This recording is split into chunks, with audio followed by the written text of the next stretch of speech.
We can begin in 5, 4, 3, 2, 1. Good morning. I'm Kenny McDuffie, council member for Ward 5 and chair of the council's Committee on Business and Economic Development. Today's Thursday, June 16th, 2022, and we're convening this roundtable virtually via Zoom. It's being streamed live as well at www.kenyamcduffie.ward5.com/live. The time is 9:01 a.m. and I'm calling to order this public roundtable. Today, the committee will consider Bill 24-798, the New Markets Tax Credit Real Property Tax Exemption Amendment Act of 2022, Bill 24-352, the Players Lounge Tax Exemption Act of 2021, and PR 24-754, the Chief Financial Officer of the District of Columbia, Glenn Lee Confirmation Resolution of 2022. As a reminder, witnesses testifying on their own behalf all witnesses are going to have 3 minutes. Public witnesses will have 3 minutes to provide oral testimony, and government witnesses and nominees will have 5 minutes to provide testimony. Council members are going to have 5 minutes for rounds of questions if they participate, and all participants are reminded to please mute their microphones, and they can feel free to turn off their cameras when they are not speaking. In February of this year, the committee held a public roundtable on several measures, including a few tax abatements. At the hearing, both Habitat for Humanity and So Others Might Eat testified about their challenges in obtaining real property tax exemptions for community serving projects that sought new market tax credit financing.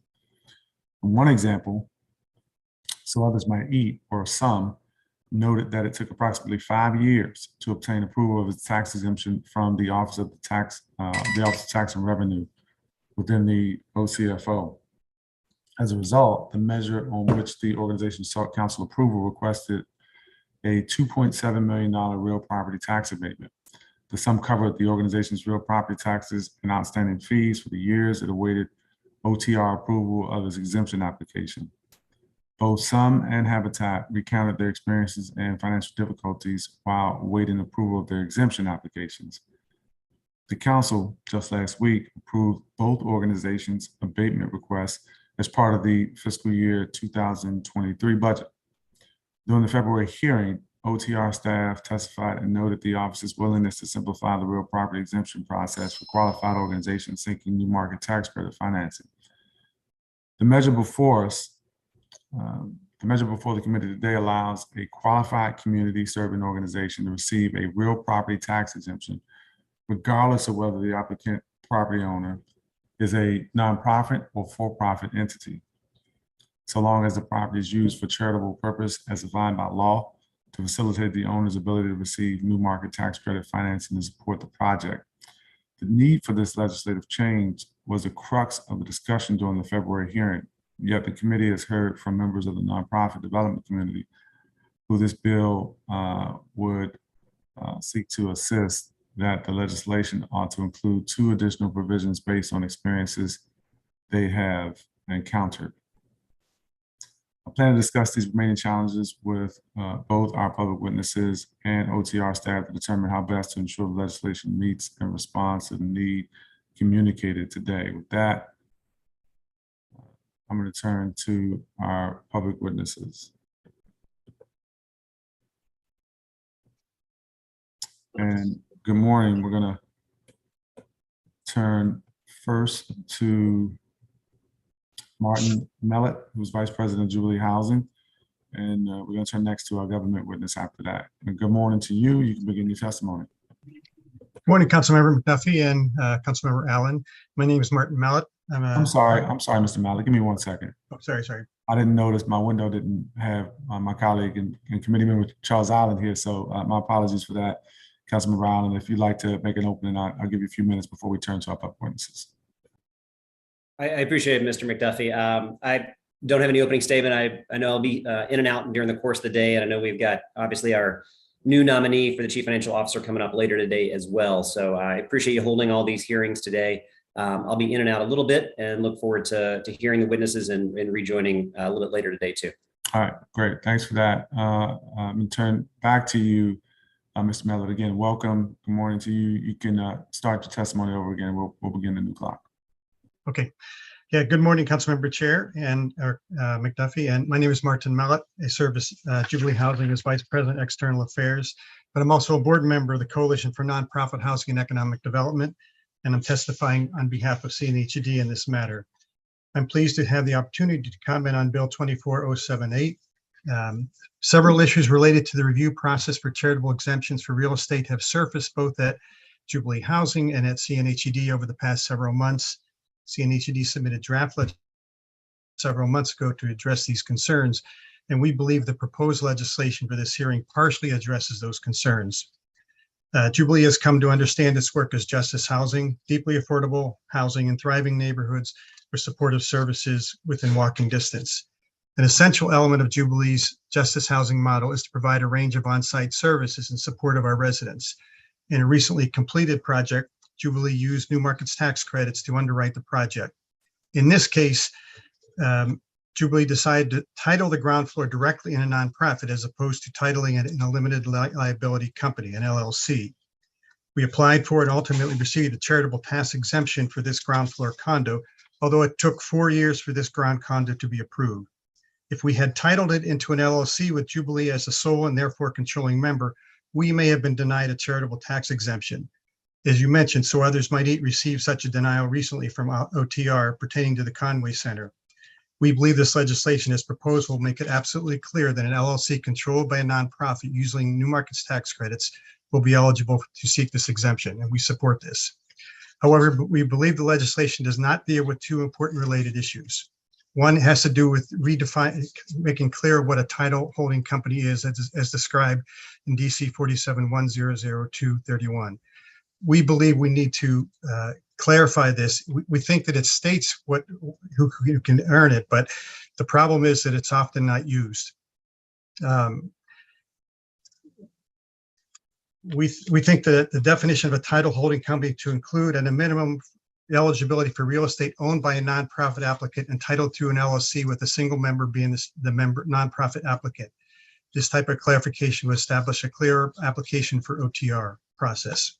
But a second concern has to do with the length of time the OTR takes to make a final decision.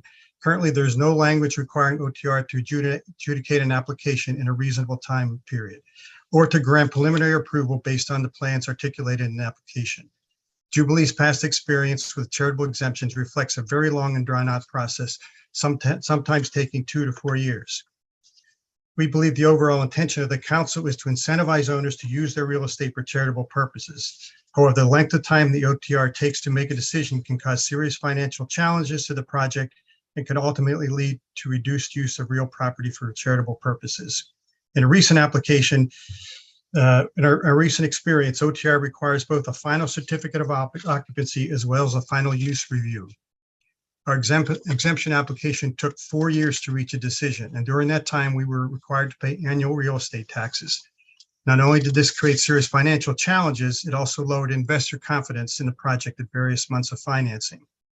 We recommend that the council follow a similar process used with projects seeking to develop affordable housing with the low-income housing tax credit program. At the time of acquisition, it notifies DHCD of its intention to develop the property, and DHCD immediately certifies the project as exempt, which relieves the owners of both recordation and property taxes. Given our experience of lengthy delays with the OTR decision-making process, we recommend including language that I've included in my testimony that would basically require a 60-day decision period for OTR when an application is made. We believe the addition of this language requiring OTR to adjudicate applications in a timely yet realistic manner will facilitate the use of this charitable tax exemption for future projects. Given these few remaining and important concerns with charitable tax exemption applications, we would be happy to provide a group of CNHD members with expertise in these applications and relevant laws to collaborate with council staff to quickly develop language that addresses the above stated concerns. Thank you for the opportunity to testify. I'm available for any questions from the committee. And thank you for your testimony this morning, Mr. Mellett. I appreciate the way that you captured the challenges that Jubilee and other nonprofits have faced. in this process with OTR.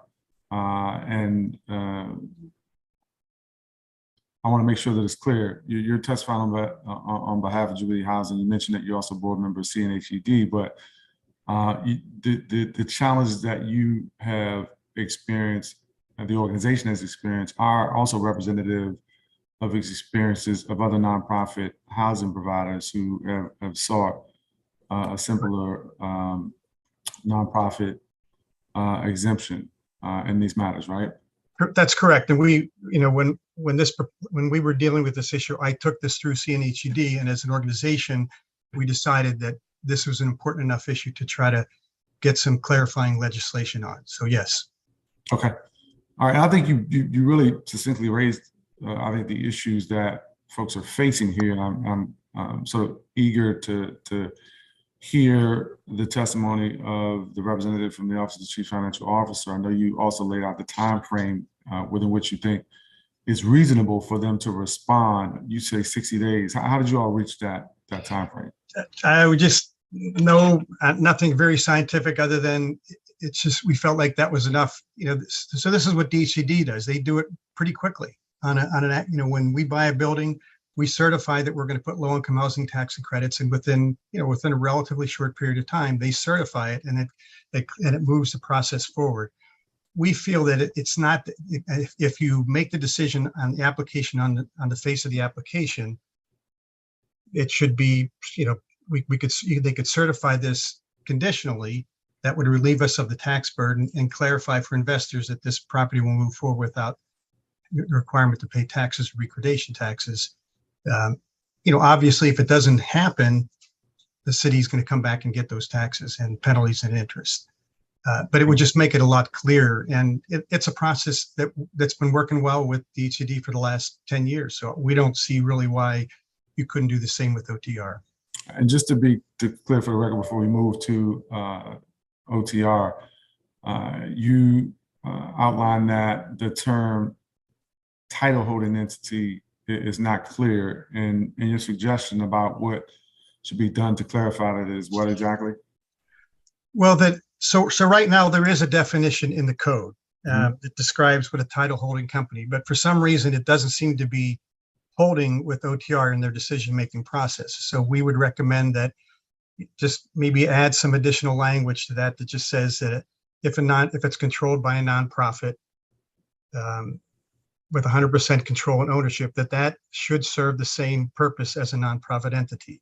Right. It seems to me that this particular 31 was designed to address this exact situation, because nonprofits often will put properties into LLCs for liability protection purposes. That's a pretty standard practice. And we think that this was put in there to deal with that. But for some reason, it continues to be narrowly defined as the only entity that can apply is a nonprofit. And I think that this 31A says that that's absolutely not true, that if you have a nonprofit that is controlling an LLC, that LLC ought to have the same right as a nonprofit. Again, assuming it's charitable purpose. Okay, and so if your position of the organizations is, if we were to make these tweaks, as you suggested in your testimony, that it would address the issue around that phrase so that it is clear both for the applicants as well as OTR? We think so. Okay. Well, something you might want to ask the next witness, but yes. I plan to. I just want to make sure I got you on the record as well. Your second suggestion is that the law states how long OTR has to grant or deny the exemption. I already asked you about the 60 days. I do want to note, I think you said it took, with the recent application, 4 years. Yeah, I mean, some I think was 5 years. Ours was 4 years from the time you apply, because in this case, OTR requires a final C of O. So when you are doing renovation, you start with a C of O that's not the end C of O. And so we renovated a building. It just took between raising funds and construction and delays, took 4 years. But in that in between, in our case, we continued to pay the taxes. And every couple of months, my investors, as they were looking at me, they continued to ask, well, you said you weren't going to pay taxes, but we continue to see this as taxable property. And so we feel like it's not that hard just to certify it on the base of the application. I mean, that's kind of what the HCD does with their LIHTC. So why couldn't OTR do the same thing? Do you feel like there's any other things that happened throughout this process or during that 4-year time frame for you all that legitimately would have delayed the process for that length of time? Or is it just, do you feel like the process can be streamlined to the point where you all make an application, OTR does its review, the definition is clarified so that all parties involved understand what title holding entity means in the code, and that it would allow a nonprofit with a wholly owned LLC for these purposes for new market tax credits to be able to make an application and get a response from OTR within 60 days. Yes, and I would also add that there are also situations where it's the nonprofit. So it's not just the title holding company as an issue. It's also the nonprofit. In our case, we were the owner, so there wasn't even an issue of nonprofit entity versus LLC entity. The issue was that it just takes, they require a final certificate of occupancy. Again, that's not what required by DHCD. And so I keep using that as an example because 10 years ago, we were constantly coming through the council asking for various individual projects. So you all changed the law that says, let's just make it. If you are certifying as an LITC project, serving low-income people, you get a tax exemption from day one. Right. Why not the same for a child development center or a health center or a teen? So that's kind of the same. We're trying to use the same argument and requiring, and we haven't seen that kind of speed with the OTR. And because they require a final certificate of occupancy, construction takes time. And in between, and because we often are on the margins when we're trying to make these projects work, because we are serving very low income residents in the district on a range of needs. And so we're trying to figure out how to make sure it works. Gotcha. Okay. Anything else you'd like to add to the record before we go to our next witness? Nope, thank you. Give me 1 second.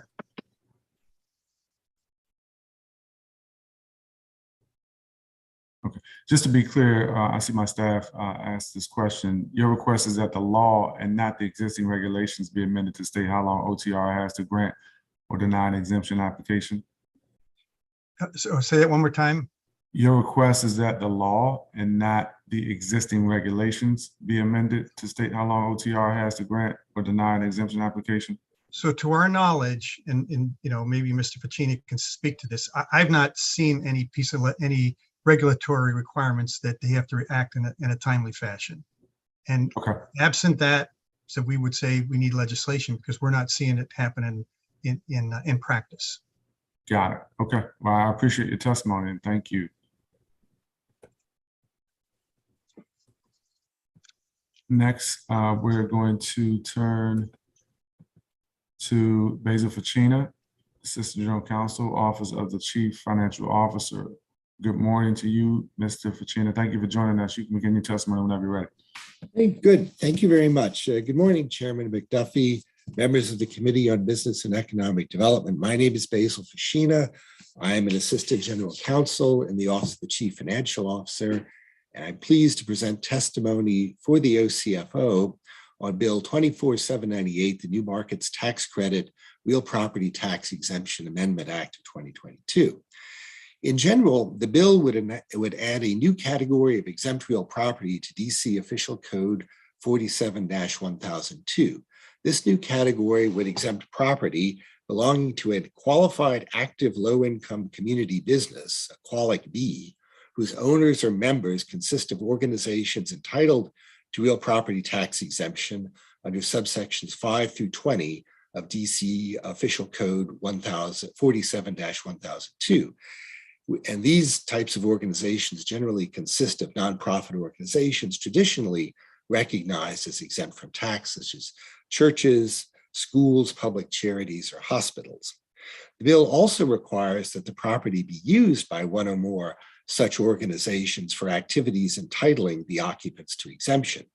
The property need not be occupied by the owners or members of the Qualic B. Rather, other organizations can be the occupants, as long as those occupants are within the exempt classes specified in subsections 5 through 20 of DC Code 47-1002. Any portion of the property used for non-exempt or commercial purposes would not be entitled to an exemption.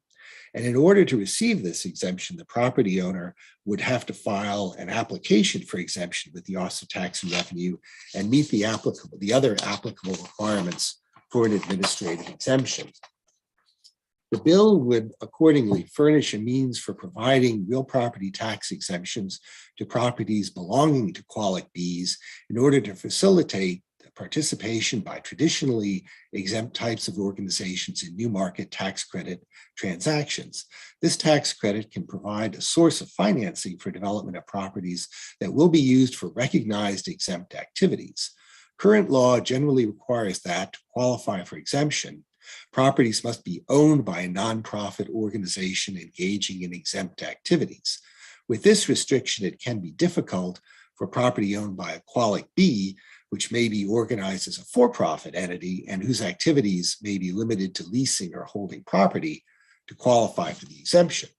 The structure and activities of the Qualic B may not allow OTR to grant an exemption, even though the property might have qualified for exemption had it been owned directly by the owners or members of the Qualic B.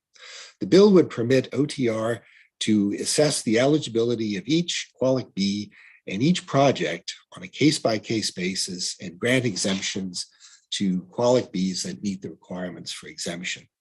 Thanks for the opportunity to testify. It concludes my testimony, and I'm happy to answer any questions. Thank you for your testimony. Just to be clear, does the Office of the Chief Financial Officer have a position on this bill? If the council decides to enact it, we'll administer it. I don't think that we get into pros and cons of whether legislation is Right. is good. But I wanted to ask the question because I wanted to follow it up with the ability of OTR to administer it. Do you see any challenges with the way that the legislation is drafted for the office to be able to administer the bill if passed?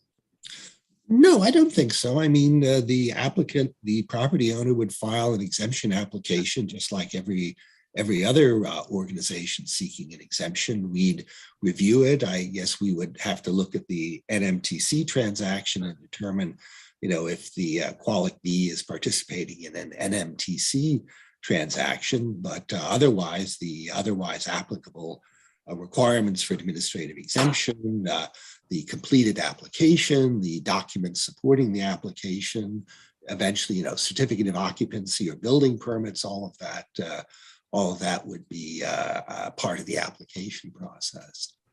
So let's talk about you mentioned building permits and you also mentioned the certificate of occupancy. Right.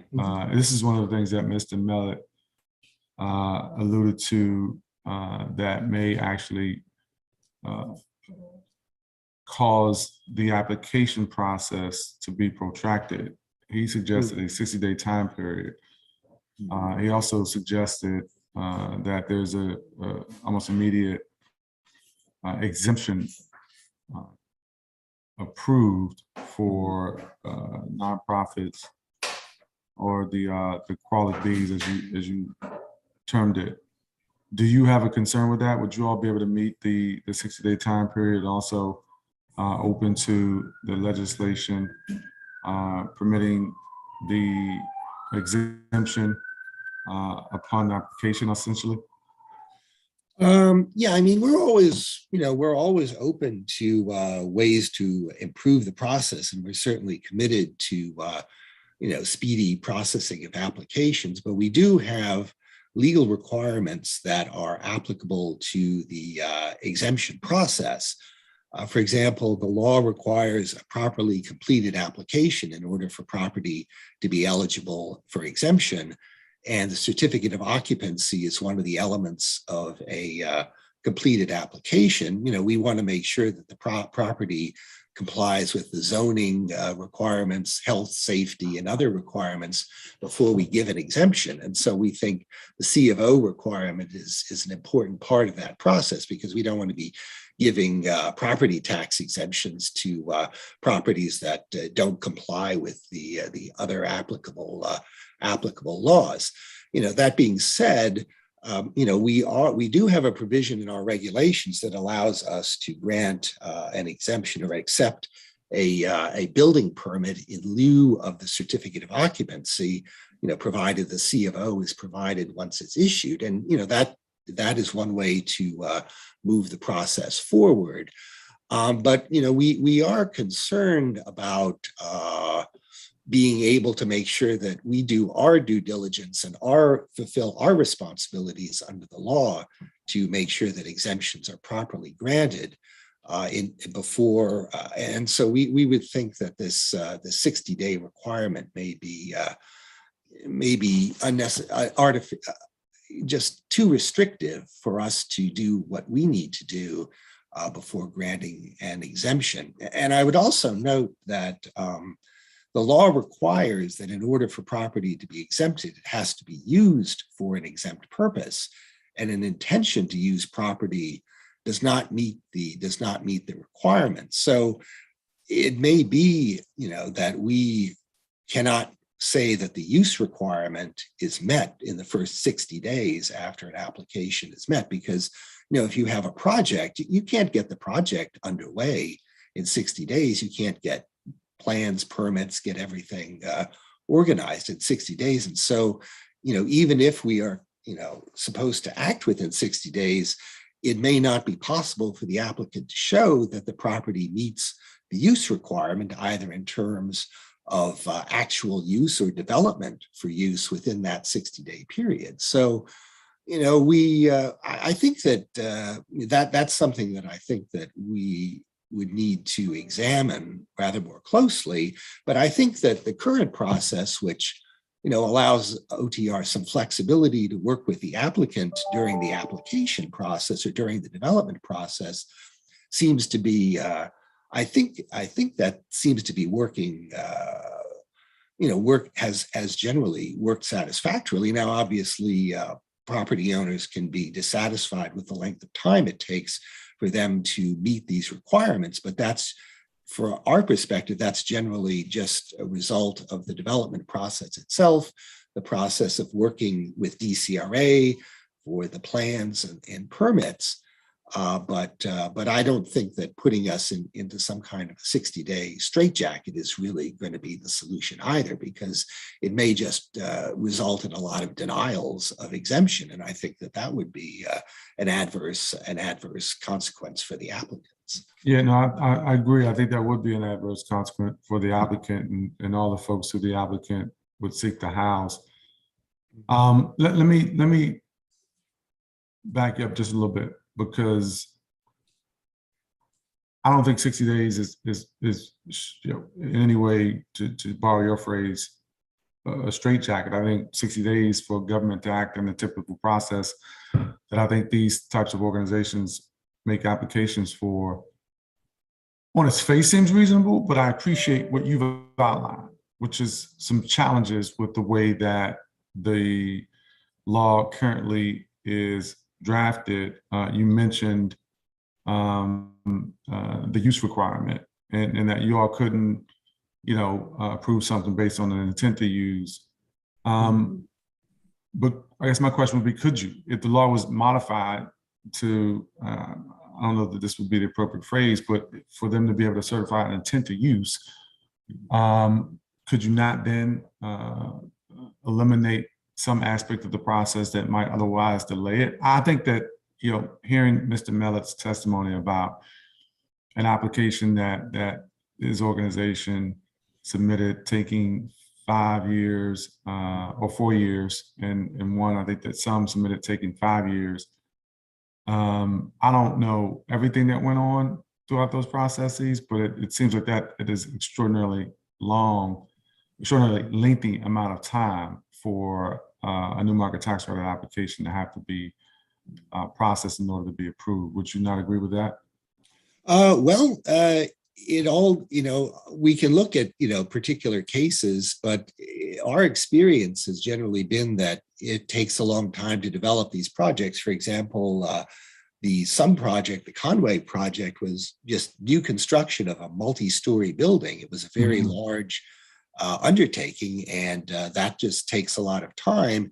And based on the requirements as to use and so forth, it did take time. But of course, I don't recall that some really reached out to us during the project. I mean, I think that if an organization is having an issue with the length of time, they're always able to reach out to us and say, why is this taking so long? What can we do?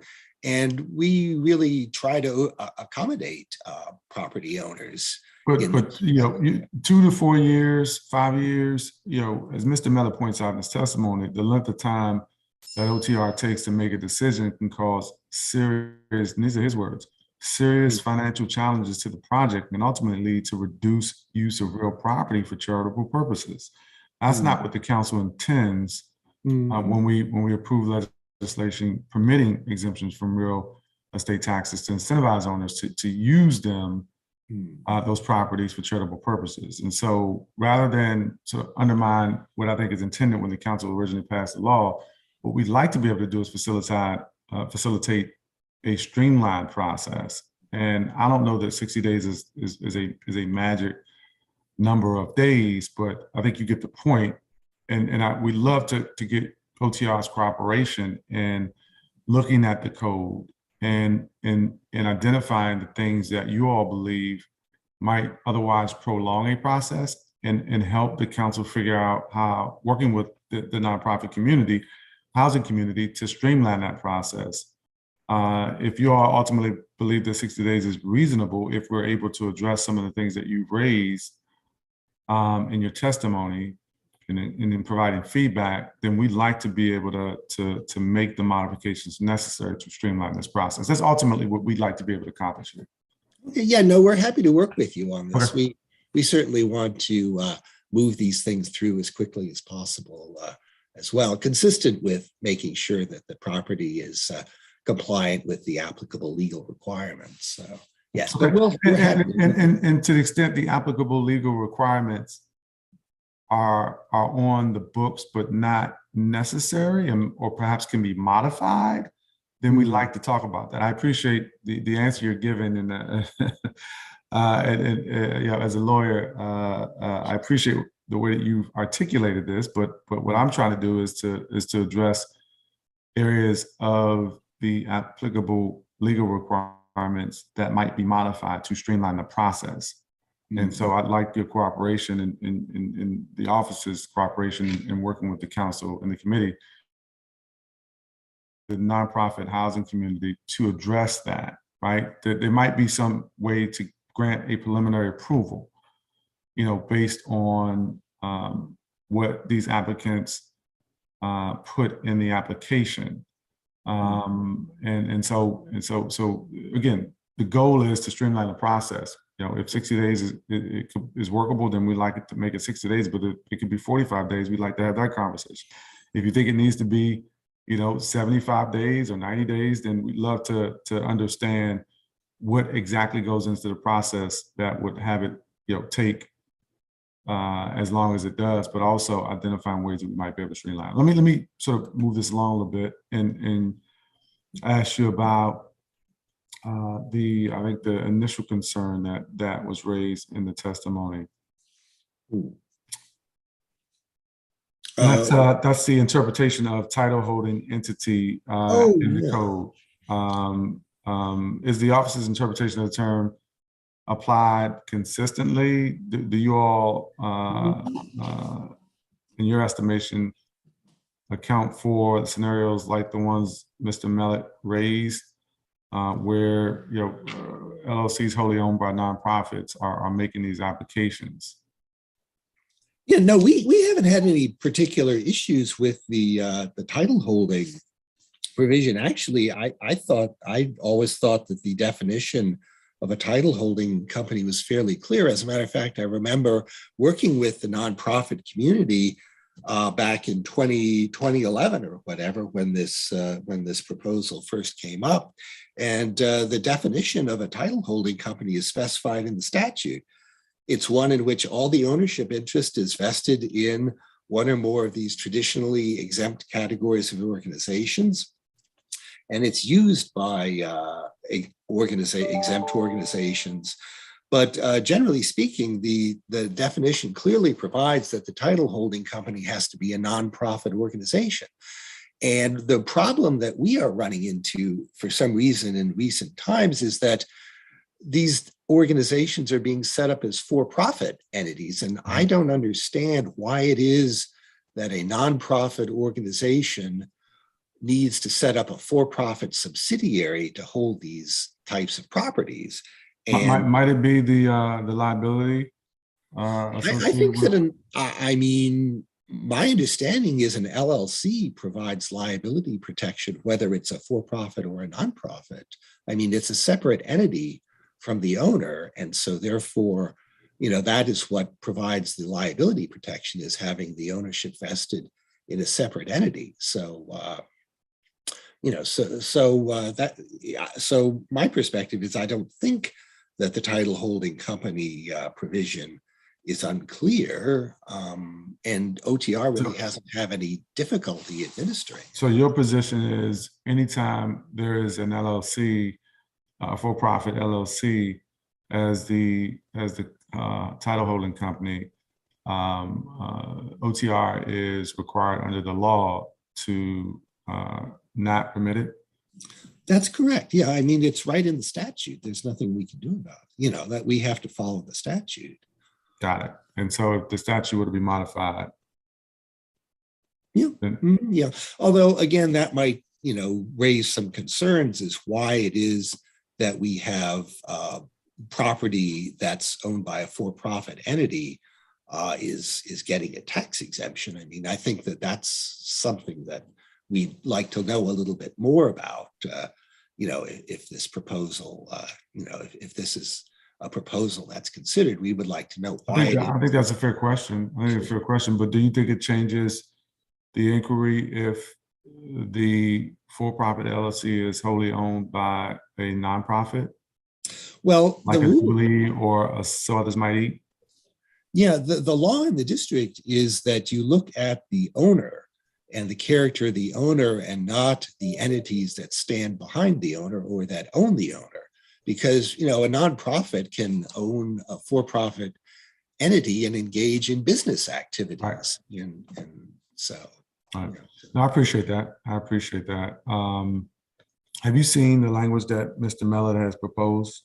Has that been shared with the committee? I think that, I think that I took a quick look at it this morning. I guess when his testimony was circulated this morning. So I took a quick look at it. Okay. Trying to see.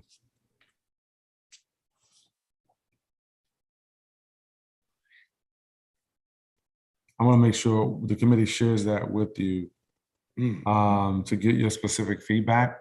Okay. I don't know if have you located it? Do you see it? Yeah, I have his testimony here in front of me. Yeah, but I'm not sure it's drafted in a way that.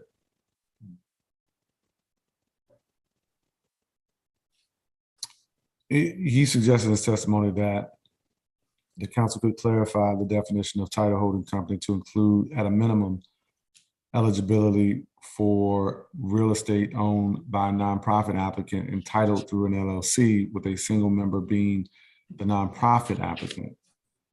He goes on to say this type of clarification would establish a clear application process for OTR, nonprofit applicants, and private investors seeking confidence in their investments. You have a response to that? Yeah, I mean, this goes back to my earlier point about the requirement that the title holding company be a nonprofit. It seems to me that seems to be Mr. Mellett's concern, is that the requirement that the title holding company be a nonprofit. And, you know, if a for-profit is controlled by a nonprofit, that doesn't necessarily mean that the title holding company is should receive an exemption. I mean, unless, that's how the law is structured, but normally we're very reluctant to allow exemptions for property owned by for-profit entities. Got it. Okay, no, I appreciate you answering the questions. If we have any additional, I'm sure we will have some follow-up, and we'd like to really engage with you in the office around the suggestions made in the testimony to see if we might be able to work out a process that allows for these types of really important housing projects to move forward. I do appreciate the questions you raised about for-profit LLC versus nonprofit, and so I look forward to engaging you a little bit more around this. Anything else you'd like to add to the record, though, before we move on? No, that's it. Okay, thank you for your testimony, Ms. Virginia. Thank you. You're welcome.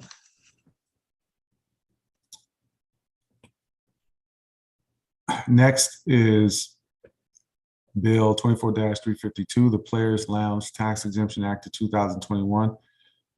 The measure would provide a real property tax exemption for Georgina's Restaurant, also known as the Players Lounge, located at 2737 Martin Luther King Jr. Avenue Southeast in Ward 8. The legislation intends to reduce the establishment's operating costs, which were significantly reduced due to the COVID-19 pandemic and loss of in-restaurant services. The establishment was forced to carry out and other similar services during the pandemic.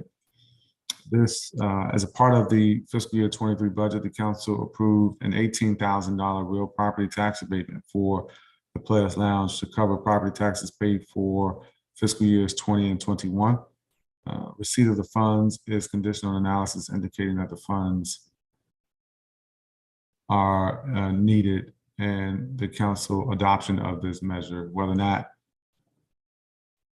there is an analysis that says the funds are needed. Now, with that, I'm going to turn to our panel of public witnesses. And let me see if I can pull up the list really quickly. Good morning. By the way, while I'm looking for this, I see the two people who I know well and appreciate have joined us. That's Troy Presswood and Sandra Seegers.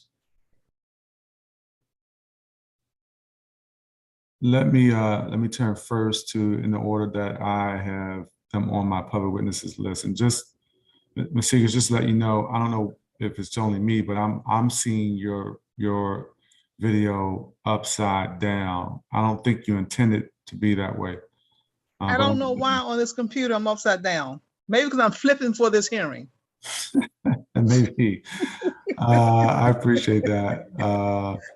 So I have Georgine Thompson, owner of Players Lounge, as a first witness. And so let's turn to Georgine Thompson, and you can unmute yourself, turn on your video, and begin your testimony.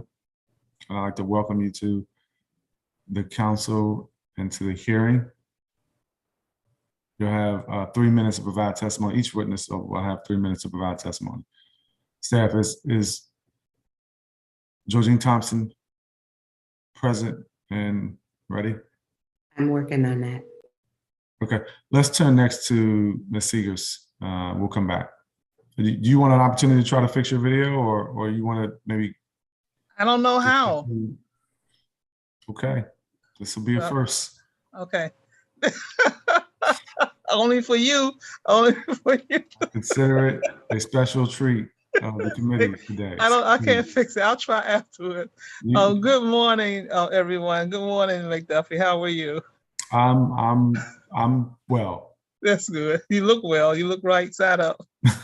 Okay, so let me say, okay. I'm Sandra S.S. Seegers. I'm a Ward 8 resident and customer of Players Lounge. My favorite meal there is pig's feet, potato salad, collard greens, and cornbread, and they have it ready whenever I come. I zealously support this bill number 24-0352. The Players Lounge Tax Exemption Act 2021. As a longtime community advocate, I believe Players Lounge deserves a tax exemption because, as far as I can remember, Players Lounge has supported the community. They have hosted events to encourage the youth, seniors, homelessness, and organizations. They have provided for weddings, baby showers, funerals, often at a discount.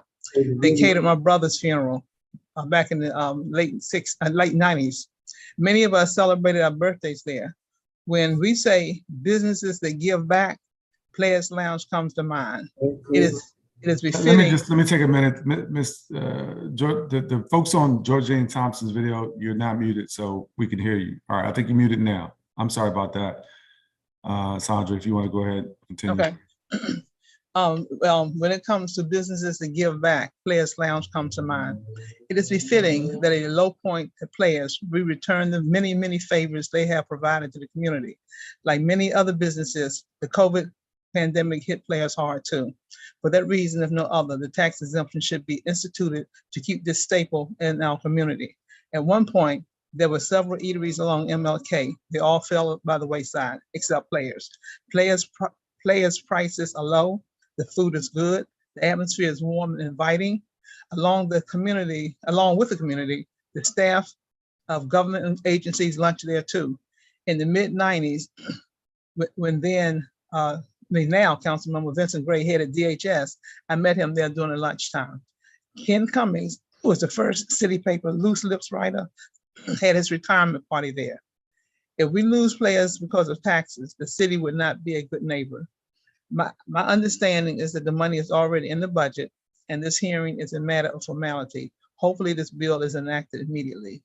And that ends my statement. Thank you. I appreciate it. Thank you for your testimony, Ms. Seegers. It's good to see you. I thought you were going to mention one of your favorite items being pineapple upside down cake, but that was a little bit too much for. All righty, and I love resist. pineapple upside down cake. And I couldn't resist. I don't even know if they serve it, but I couldn't resist. Let me turn next to Brenda Richardson. And I see that, there we go. It's great to see you. Always a pleasure having you before the committee. You can begin your testimony.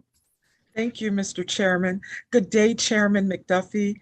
My name is Brenda Richardson. I'm a resident of Ward 8 and sit before you to strongly support the Players Lounge Tax Exemption Act of 2021. I have known Steve and Georgina Thompson for over 10 years. They are prominent pillars of the Ward 8 community. Players Lounge is an unofficial historic landmark in the community as well. It was the only sit-down restaurant in our area for many years. Players feels like home to those of us that have patronized the business over the years. The food is delicious and there is a special sense of ambiance in the restaurant as well. It is very seldom that I walked into Players and didn't know someone who was dining in or waiting for their takeout order. I have had the pleasure of working with them in their catering business during my Councilmember Marion Barry days and on many other occasions. Inasmuch as the pandemic hit this establishment pretty hard, it is my hope that the council can provide some tax relief. In light of the growing gentrification in our ward, it is important for this valued small business to sustain itself, especially for those of us who weathered the storm with them. We value their business and would like to see them remain open for years to come. Thank you, Chairman McDuffie. And thank you for your testimony here this morning.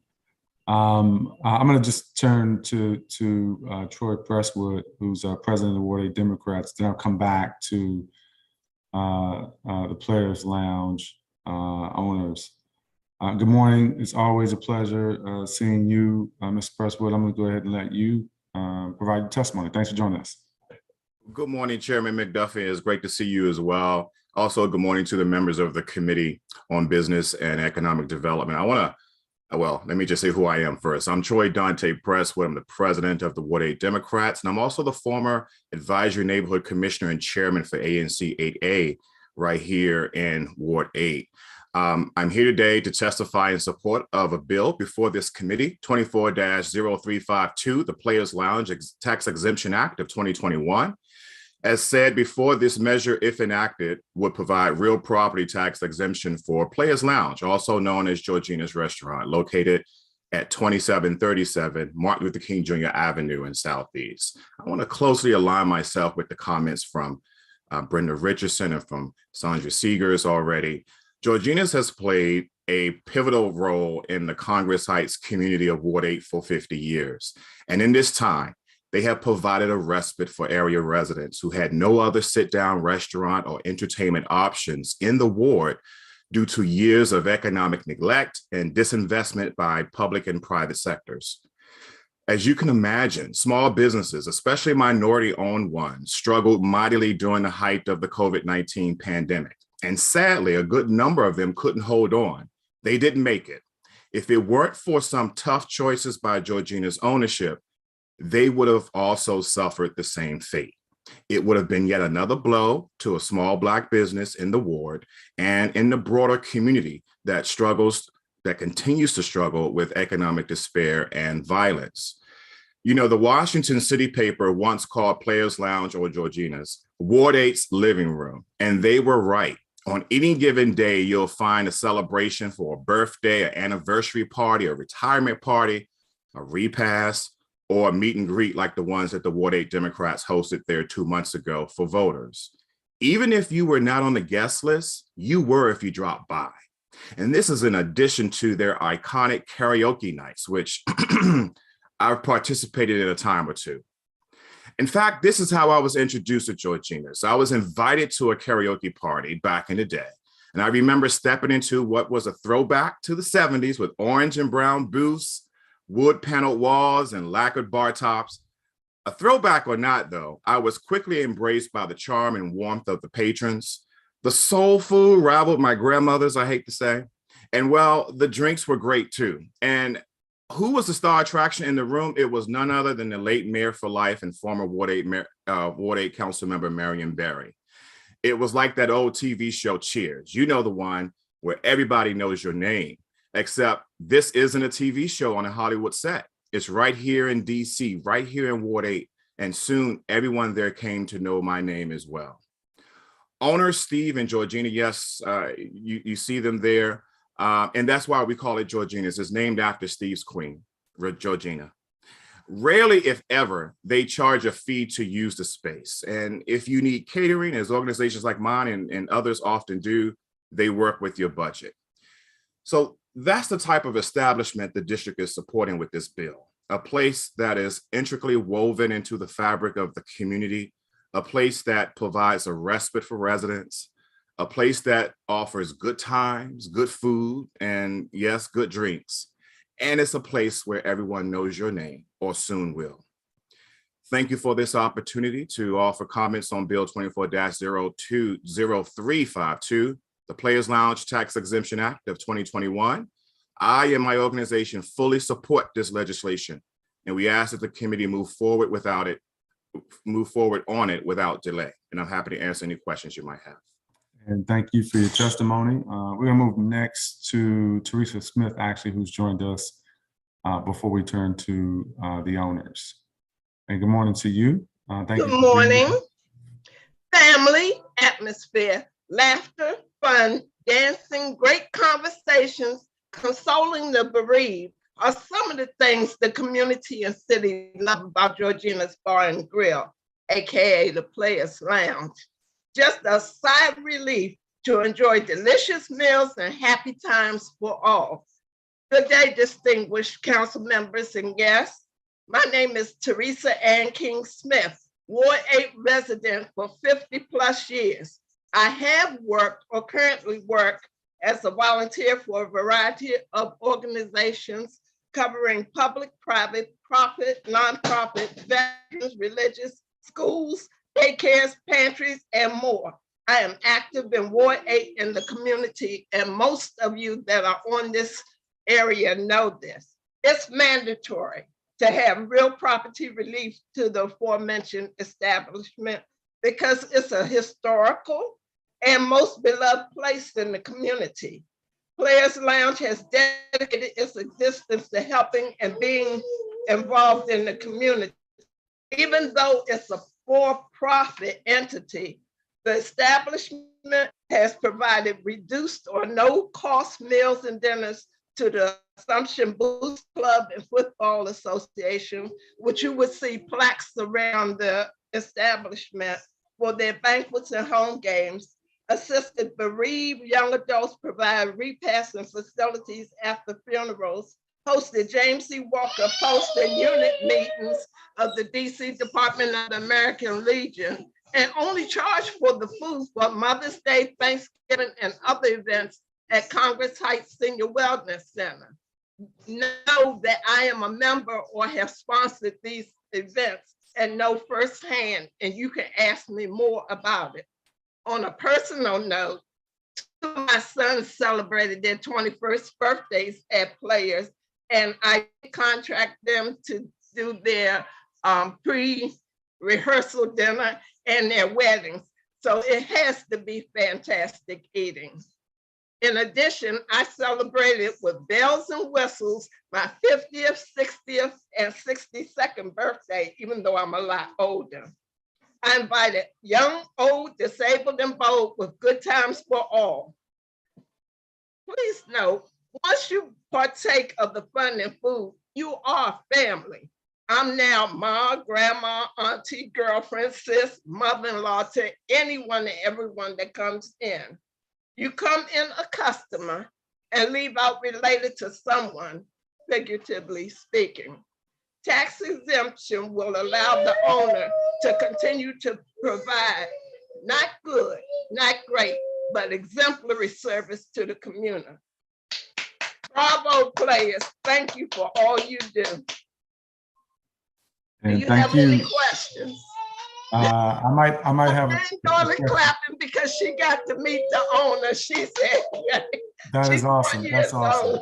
old. Tell her thank you for her testimony as well. We're making sure that that is recorded for the record of this hearing. Let her know she's going to be part of that record. So thank you for that. I'm going to turn next. I think we've gotten everybody who's here off the list, and now we're going to turn to the owners. It's great to see Georgine and Steve who have joined us this morning, and we're going to turn to you all for your testimony. Have a good day. You too. If you can unmute yourself first, and then you can begin your testimony. Okay, can you hear me now? Yep, we can hear you loudly and clearly. Oh, okay, thank you. Yes, good morning. We thank you for this opportunity to speak, I guess. We don't do a lot of speaking in public, or I don't anyway. My wife is here, she doesn't either. We speak in person quite often, but this is something completely new to us, so we'll give it what we got. We're just here to say that we do need the abatement to keep going here in business. It would help us greatly. We have spent all of our savings. We've done a reverse mortgage. We've even cashed in our insurance policies during these hard times. We've looked around everywhere we can look to get money to make sure we can keep going in these particularly hard times for us. Because when the catering stopped, our business almost stopped because nobody could get together. And then we went on with Grubhub and so forth. So that helped us through the real tough times. We have applied for a bank loan. It's been sort of hard for us to do that here, I guess, and that wasn't a possibility. We donate food. I think most people on the committee and most people in the community know we donate food to the homeless, and a lot of folks that want it. All they have to do is just ask us, and if we can help, we will help. And we have been doing that for many years. And I don't think we've really had any particular help from the city. We've figured a way to survive, but this would help us greatly. And we really are surprised, and I guess we felt, but to hear the support from the folks that have come out to help us, that know us, and to know that if we say we need this, we're probably truthful. We have the building here, and if we can get a tax break, it would help us keep it, and that's the only way that we can stay here. Because if we would have to pay the market rent in an area like this, we would not survive. So thank you very much, and I hope that you could help us out. And I appreciate you both joining us this morning. I do have a couple of questions. Let me ask questions of Troy Presswood, Brenda Richardson, Sandra Seegers, Teresa Smith, anybody who wants to answer very briefly. What would it mean to the community, both I think Ward 8, but also to the district more broadly, if the Players Lounge would have to close its doors? I'll go first. If they're not there, Ward 8 is not Ward 8. Not to see them too on a regular basis. The pandemic stopped a lot of that. I mean, they're like family, so we got to keep them. I mean, it'll be a hole in the ward. Okay. Anybody else briefly? Well, for me, it would just, Let's go Brenda Richardson, and then we'll go Teresa Smith next. well, for me, Mr. Chairman, it would be devastating. And it would also symbolize why gentrification is not a good thing sometimes, because it just sweeps up businesses like this out of our communities. And I don't know, I never even thought about that. What would we do if we didn't see Georgina and Steve? I can't even wrap my head around that. So they are an institution in our community, and we would be devastated if they weren't there. Okay, appreciate that. Teresa Smith? Just like under the new office planning for the Congress Heights area, we plan to restore the Congress Heights Theater. We need to keep Georgina's Bar and Grill because everyone comes there. I felt safe when my kids are 33, 38, and 46. I felt safe with them going there. They're in the community and they have fun. Now I have grandchildren. I don't have to worry because Georgina will say, well, and she knows my kids, she'll say, well, it's time for you to go home because it's getting late. Or you need something to drink with that food. Don't just get that. So it's a family. They are family and they will report back and they love you. It's a historical place and I'm surprised we don't have it on the roster. Councilmember, very quickly, I was just going to say that I mentioned earlier that the Washington City paper once called Georgina's Ward 8's living room. And if we were to lose Georgina's, it would be like losing the living room. So that it would be that type of devastating. The song says, you know, a house is not a home, right? It would be literally it would be a house, but it wouldn't be a home. And so it would be devastating to the Ward 8 community to lose Georgina's if they were to close. I appreciate the analogy. Let me ask a question of Thompson's. In terms of, I want to make sure we capture this. I appreciate your testimony, but I want to make sure the record is clear because there is an analysis that the OCFO does, the Office of the Chief Financial Officer, to determine whether a tax abatement is appropriate. And it's called a TAFA analysis. And it's important to make sure that your testimony sort of speaks to some of your business expenses and just really the challenges that you face. We'll let the CFO deal with the numbers, but I think it's important for you to at least try to articulate, let me ask it this way. What percentage of your business, if you know, of your business income was lost during the pandemic? Let's think about 2020, 2021. What kind of business were you able to do or not do as a result of the pandemic that hit everybody hard, but it hit Black-owned businesses particularly hard in the District of Columbia and across the country. So if you could talk a little bit about what, if any, challenges that you faced during the pandemic to do business? Well, as far as the percentages are concerned, I don't really know. I guess my tax man could fill us in on that. Money-wise, my main effort was to do everything differently. We cut back on people. When you say you cut back on people, is that staff, people who were employed with the restaurant? Yeah, we had to turn a couple of folks away. Okay. That worked here. We started working, well, my wife works 3 or 4 days a week and I work 7 days a week. And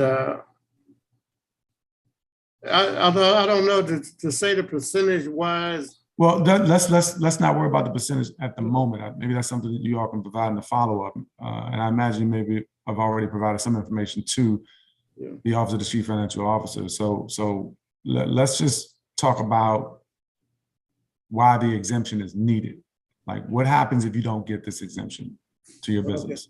Yeah, and it's needed because, like I said, that we have turned in our life insurance policies and gotten money for expensive here. We've also did a reverse mortgage on our home to get money out to make to make ends meet here. The last couple of years, especially, has been tough, and we've used this money for that, but we can't go back to that again because we've gone the length of the reverse mortgage and the taxes from the insurances we've used. We don't have savings because I spend every penny I have as we get it to make sure that we survive here.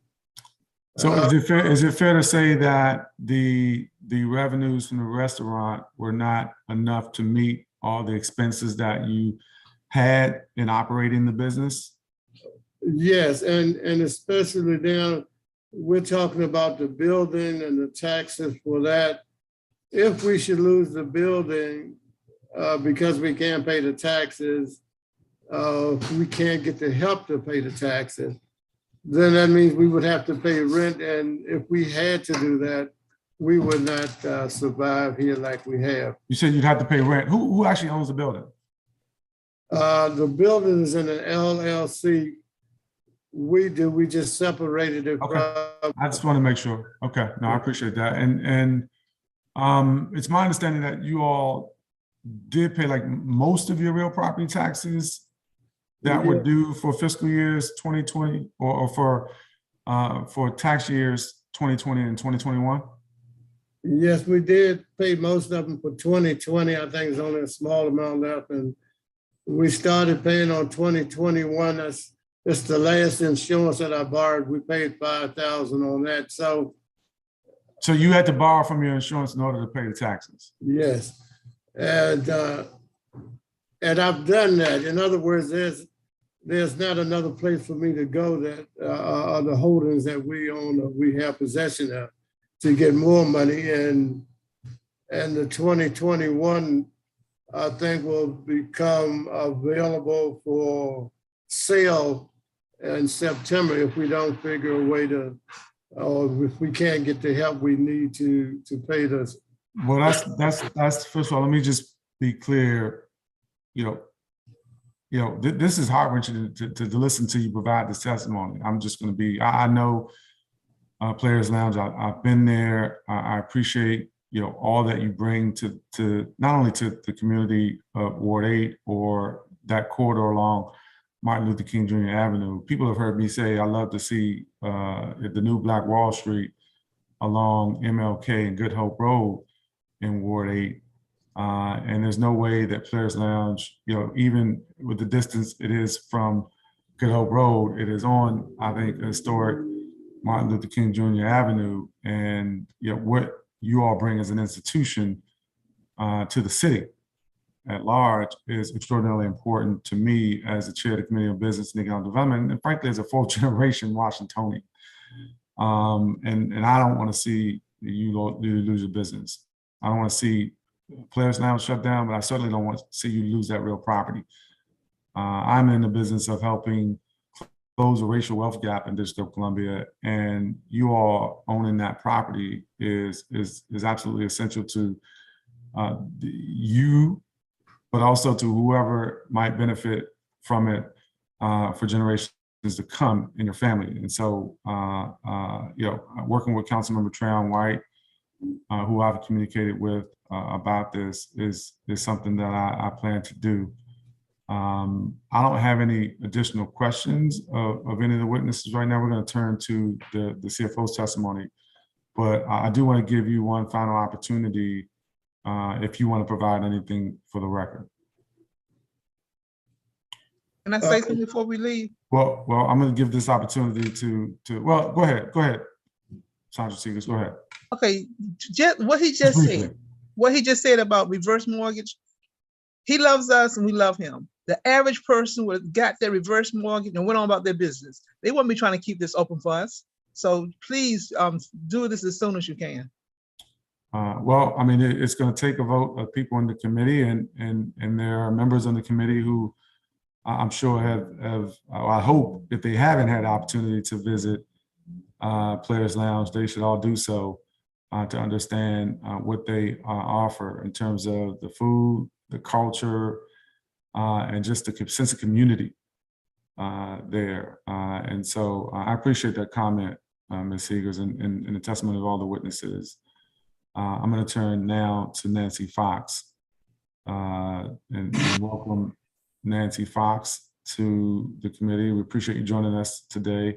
I want to thank all the other public witnesses who provided their testimony, and I'm sure there'll be some follow-up. Again, good morning, Ms. Fox. Thanks for joining us. You can begin your testimony. Good morning. Glad to be here. Good morning, Chairman McDuffie and members of the Committee on Business and Economic Development. I am Nancy Fox, a Senior Policy Analyst in the Office of the Chief Financial Officer's Office of Finance and Treasury. I am pleased to testify for the OCFO on Bill 24-352, the Players Lounge Tax Exemption Act of 2021. The bill intends to provide a real property tax exemption for 10 years, both retroactively and prospectively, to 2737 Martin Luther King Jr. Avenue Southeast in Ward 8. We'll call that the property. It's a little shorter. For tax and assessment purposes, the property is known as Lot 46 in Square 5982.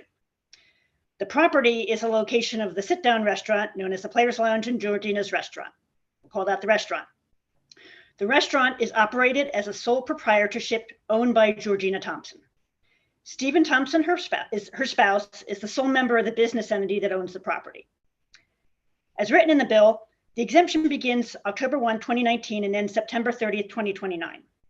It is not clear, however, if the bill, if enacted, would provide the intended tax relief. The bill would add this relief provision to the section of the DC Code, official code containing the district's general real property tax exemption law, which generally grants only prospective tax exemptions. The OCFO recommends certain technical amendments to the bill in order to provide the intended relief. Suggested replacement text for the operative language in the bill is attached to my testimony. The OCFO reviewed income tax returns filed by the Thompsons, providing documentation of the financial condition of the restaurant and the Thompsons' income from the restaurant and other sources. These tax returns demonstrate a substantial decrease in the net income from the restaurant in 2020 and 2021, likely due to the adverse business conditions posed by the COVID-19 pandemic. However, in these years, there was still sufficient net income from the restaurant to pay the property's tax liability, and the restaurant's net income may increase in future years in line with pre-pandemic levels. Therefore, the proposed property tax exemption is not financially necessary for the restaurant to remain a going concern. The OCFO cannot determine if the proposed exemption would have an impact on the decision-making on whether to maintain or close the restaurant based on the income it provides, net of the real property taxes that are owed on the property. Based on their tax returns, the net income from the restaurant has been a significant portion of the Thompsons' income in past years. The proposed exemption would serve the purpose of reducing the Thompsons' costs, thereby increasing the income that they can use for other purposes.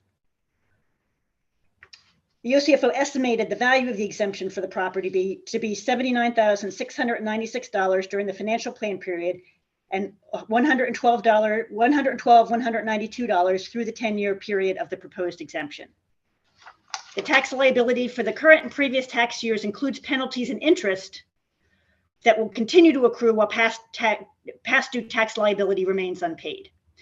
The Thompsons have paid $18,000 in past year tax liability, which will be refunded to them if the tax exemption is applied retroactively to tax years 2020 and 2021. Thank you for the opportunity to testify. This concludes my testimony, and I'm happy to answer any questions you have at this time. And thank you for your testimony, Ms. Fox, and all your work in preparing the analysis. Just a couple of questions. Sure. You testified that the OCFO cannot determine if the proposed exemption would have an impact on the Thompsons' decision-making on whether to maintain or close a restaurant based on the income it provides net of real property taxes. And I wanted to kind of hone in on that because a little bit earlier in your testimony, you mentioned that the tax returns demonstrate a substantial decrease in net income from the restaurant in 2020 and 2021, likely due to the pandemic conditions. However, in these years, there was still sufficient net income from the restaurant to pay the property tax liability. So in your analysis, does it show where the net income derived from to pay the property tax liability? They testified, the Thompsons, specifically Stephen Thompson testified that he had to do a reverse mortgage. They had to do sort of borrow from their insurance in order to be able to pay the tax liability and take care of other expenses. Is that documented in the materials that you all have that are part of the analysis that you all performed? So we didn't have specific information about how the Thompsons have managed with the lower income coming from the business. Okay. As you know, I say pretty much every time I'm here, we do a very narrow analysis on the financial necessity. And in this case, we're looking at the financial necessity just for the business. We're applying the same standard that we apply, for any other business that we review, whether it's a nonprofit or a for-profit, it's an operation. And what we look at is the revenue generated by the business versus all of the expenses in the business. And even though the business doesn't own the property because they're a couple, right? We assume that, in order for them to operate the business in that building, they need to pay the taxes. So we include the cost of the taxes as well. So what we see from that is that, the business, if you just look at that information, the business, made at least a little bit of money every year. 2020 and 2021, I would say, it was pretty much on a break-even level. But the money, applying the standard that we apply, the money was there for us to determine that, the business itself could be a going concern. Right. As you can probably appreciate, as having read, a lot of TAFAs, this one is a little bit different. We're talking about a family business. We're not talking about, the return on investment, to some unknown equity, holders. And, as the public witnesses testified very eloquently on, this is, a very, it's a family business, so we recognize that we can't provide the OCFO can't provide a determination on the level of income that the Thompsons might need in order to maintain this business, or, thinking about it as like a business retention, or, in terms of the financial need the Thompsons have, to get out of this business. So in this instance, the TAFA does provide insights about the level of business income and whether they had the ability to pay their taxes. But it sounds like, and I know the CFO doesn't weigh in on policy considerations, but I think based on the testimony that I've heard, and you don't have to necessarily respond to this, there are a lot of other policy considerations about the institution that is the Players Lounge that I think the committee should consider, and whether or not they support this particular tax abatement. What I heard was a family-owned business with owners who are in dire straits, who are doing it sounds like everything possible to try to hold on to this asset, and notwithstanding their best efforts, seem to be on the verge of perhaps losing that asset. So I think the council, separate from the role that the OCFO plays in providing these TAF analysis, the council and this committee in particular needs to look at the totality of the circumstances and all the other information available in determining whether or not this bill should pass the committee. I do also appreciate, I want to give you an opportunity to talk a little bit about this. You mentioned that the bill as written, you all make certain recommendations around technical amendments to the bill in order to provide the intended relief. Can you talk a little bit about that? I know you have it's provided in an attachment to your testimony, but I want to give you an opportunity if you're comfortable providing some insights about those recommendations. I'll try my best. It's actually Mr. Ficina who probably would be able to testify in this better. But essentially, in order to get that retroactive tax relief, I understand it would need to be in chapter 46 of the code rather than chapter 10. Okay. I know Basil is coming on if he wants to say any more about that. No, I appreciate how you all definitely tag team this. And so, Ms. Virginia, thanks for joining us again. If you want to answer that, I know we do, just to be clear, we do have the attachment. The committee has the information. I just wanted to see if we can get a little bit on the record about the recommendations that you made, because I think they're important considerations for the committee. Yeah, I'm happy to do that. The bill, as introduced, adds a new, would put the relief in section 1002, which is the general exemption statute, but that requires an application to qualify for the exemption, and the exemption usually only applies from the time the application is filed forward. So this bill as drafted wouldn't provide relief for the prior years. Normally, when the council provides specific relief to a particular property, they do a standalone section in usually chapter 46.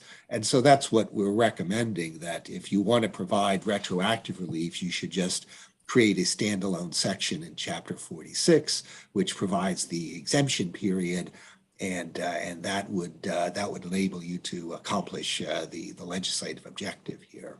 Okay. I appreciate that, Mr. Ficina. And then just a general question, based on the information that you all had to provide the tax abatement financial analysis, did it appear from the records that you have whether the business seemed on the verge of closing? It looks like what you have in terms of business income, I think you testified earlier, Ms. Fox, that it looks like at least that they have enough to be able to pay the taxes on the business, property taxes.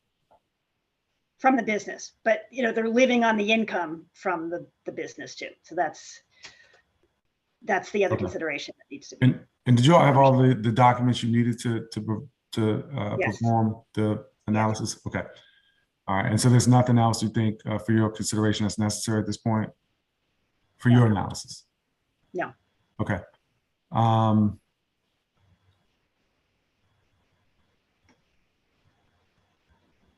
Okay. Are there any other considerations that the council needs to be aware of for the record outside of what you provided in your TAF analysis? I don't believe so. Okay. All right. Anything else you'd like to add to the record before we transition to our next matter? Basil and I were just chatting, Mr. Ficina and I were just chatting that we want to try the pineapple upside down cake. We gotta. I was saying that in jest just because Sandra Seegers was upside down, and I'm not even sure if they offer that. I know that I've had the food there, and I'm happy to make some recommendations for you. Okay. Maybe if they don't serve pineapples upside down cake, they'll begin to, and then maybe that'll be a bestseller. But you should definitely, if you haven't been there, you should definitely take the time and visit. It's a great establishment, rich history, legacy, business that we want to see around for some generations to come. So thank you all for your work and your analysis. Appreciate it. You're welcome. Thank you. All right. Our final measure is on the agenda today for the committee is proposed resolution 24-754. The Chief Financial Officer of the District of Columbia, Glenn Lee, confirmation resolution of 2022, which was introduced on May 23rd, 2022 by Chairman Mendelson at the request of the mayor. The measure will confirm the appointment of Glenn Lee as Chief Financial Officer of the District of Columbia. The appointment would be for a 5-year term ending on June 30th, 2027. The district's CFO is tasked with a awesome responsibility to manage the district's finances, which includes its multi-billion-dollar operating and capital budgets. The district is fortunate to have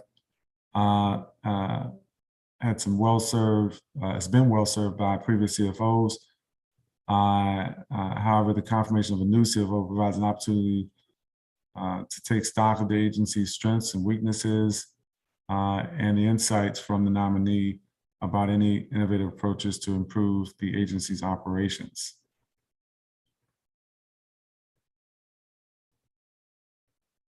With the increasing revenue surpluses that the district has seen year after year, many have argued that the CFO in some instances is too conservative in its revenue projections. The latest revenue estimates show that the district is back to pre-pandemic levels. While that's encouraging, critics question whether those funds wouldn't have been better spent on relief programs to meet the needs of district residents. Another concern that the committee has heard fairly consistently is about the independence of the OCFO. Members of the public, members of the council, and other government officials have voiced concerns about how independent the OCFO's operations are in practice. For example, the Office of the DC Auditor has released a series of audits on the management of the Housing Investment Trust Fund, which found that the administration of the fund lacked internal controls, did not comply with laws and regulations, and suffered from poor operation and financial management. I plan to discuss these concerns with Mr. Lee. However, Mr. Lee is a nominee.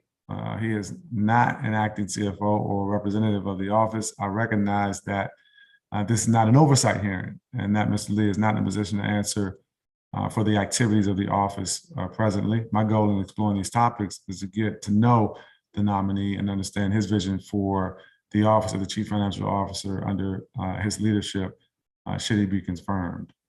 And so I'm going to turn to my colleagues. If anybody is joined, I don't see anybody here presently. We may be joined by some of my colleagues on the committee or others, and I'll give them an opportunity to ask questions if they join. But for now, we're going to turn to some of our witnesses, and we have been joined.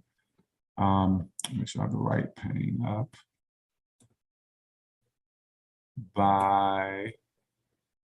Let's look at, I see first on my screen, welcome to DC Auditor, Kathy Patterson. It's good to see you. We also have Yassim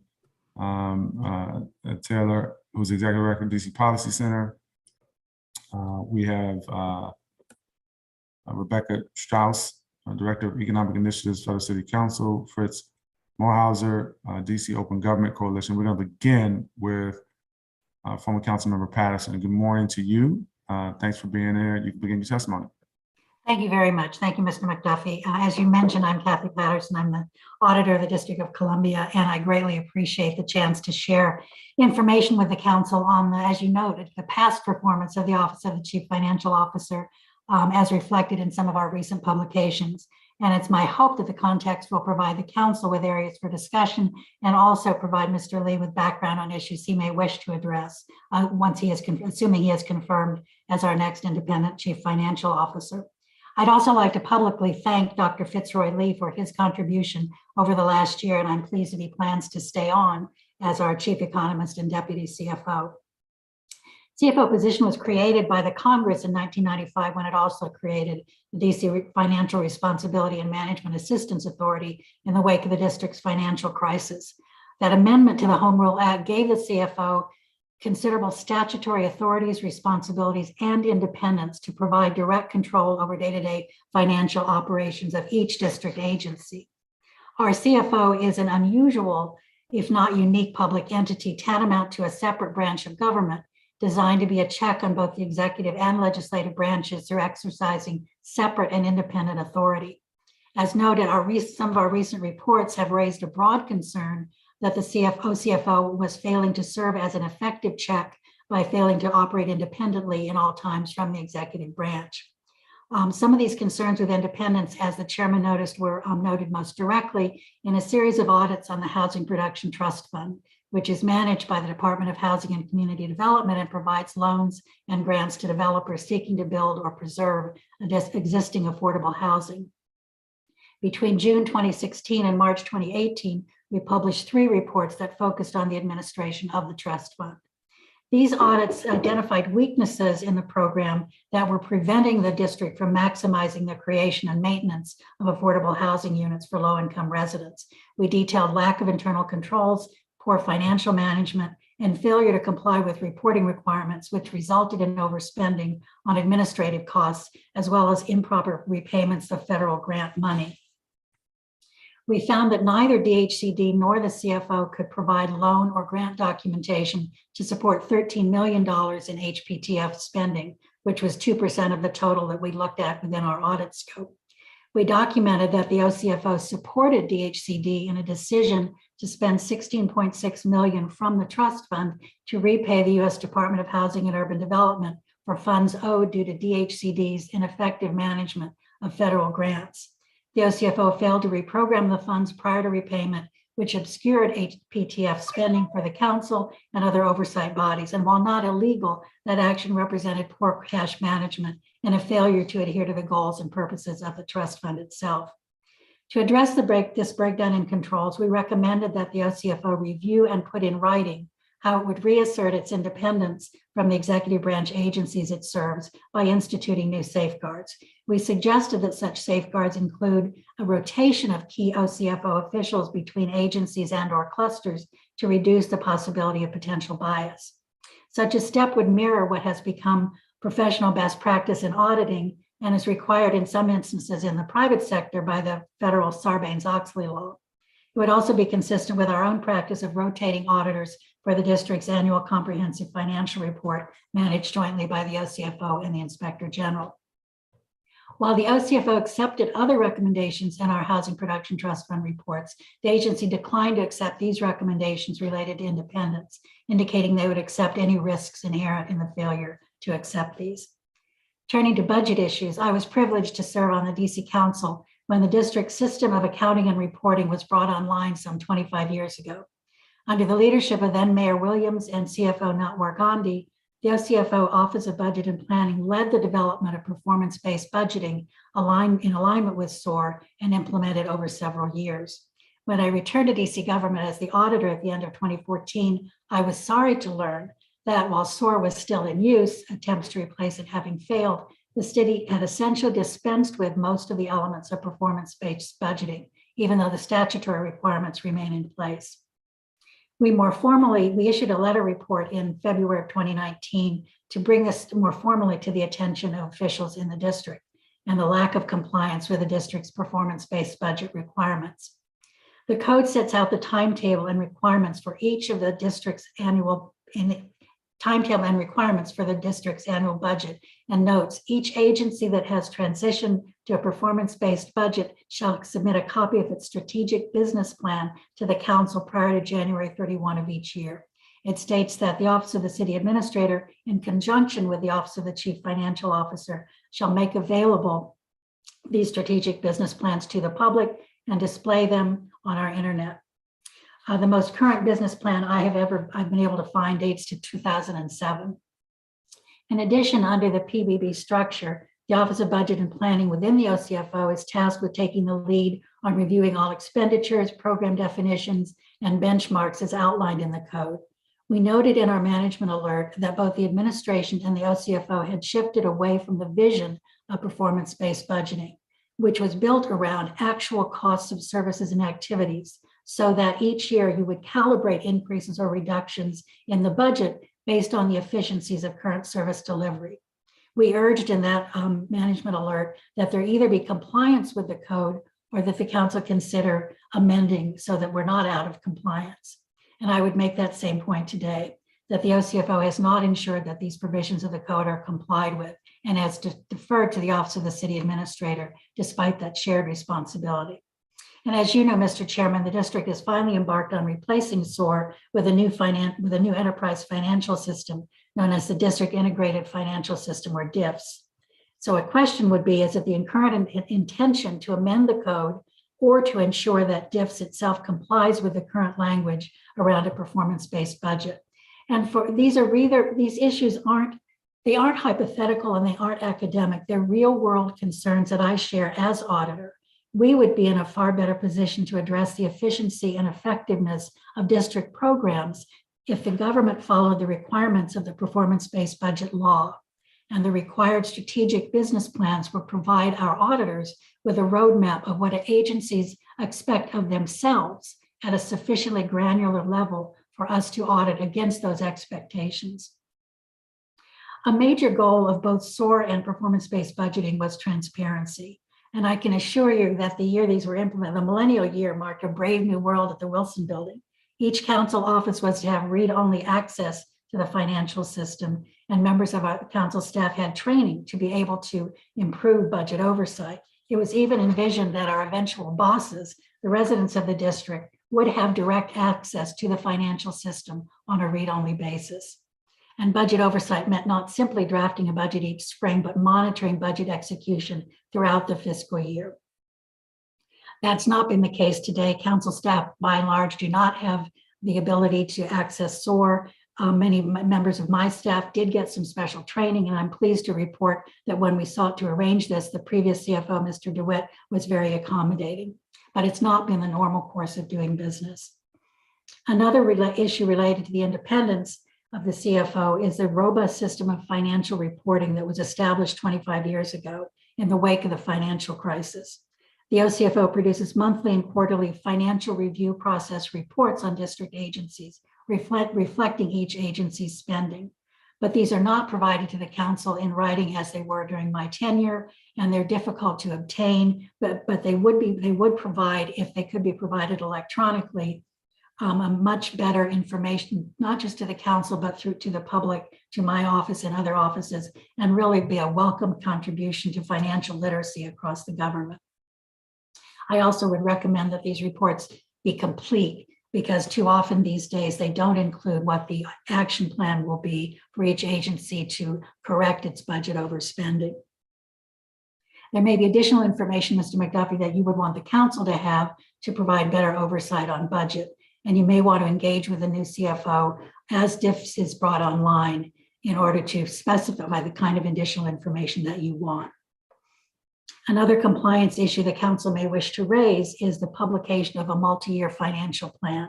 Again, the code requires that when the budget is submitted, it include the financial plan, the multi-year financial plan for each agency. And that has not been the case in recent years. And it's my understanding that these plans can be provided on request, but this was a particular issue this year. To have each agency's 4-year spending plan was more critical than normal, given that the council was asked to approve a $19 billion budget with nearly $5 billion in federal funds, including a significant amount of COVID-19 funding that's authorized only through the end of FY 2024. The multi-year plan that the council approved includes FY 2025 and FY 2026. And the impact of the drop-off in federal funds presumably was reflected in the multi-year plans for each agency. And yet, without having that information before you, the council did not have the ability to consider that in developing the budget. 2 years ago, in testifying before the committee of the whole, I raised concerns with the rate of growth in district government spending. And I referred to concerns about the growth in our budget.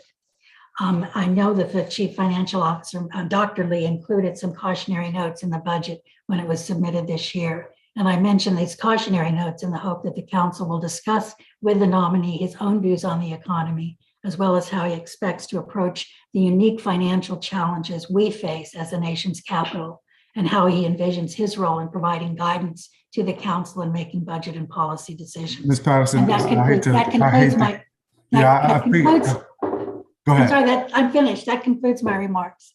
Perfect. No, Thank you very I knew much, you were Mr. getting to McDuffie. the end. I wanted to obviously give you some extra latitude as a government witness, also a former council member. I want to turn And I appreciate your testimony. I probably have at least a couple questions as a follow-up on the panel after we hear from the other public witnesses. Next, we're going to have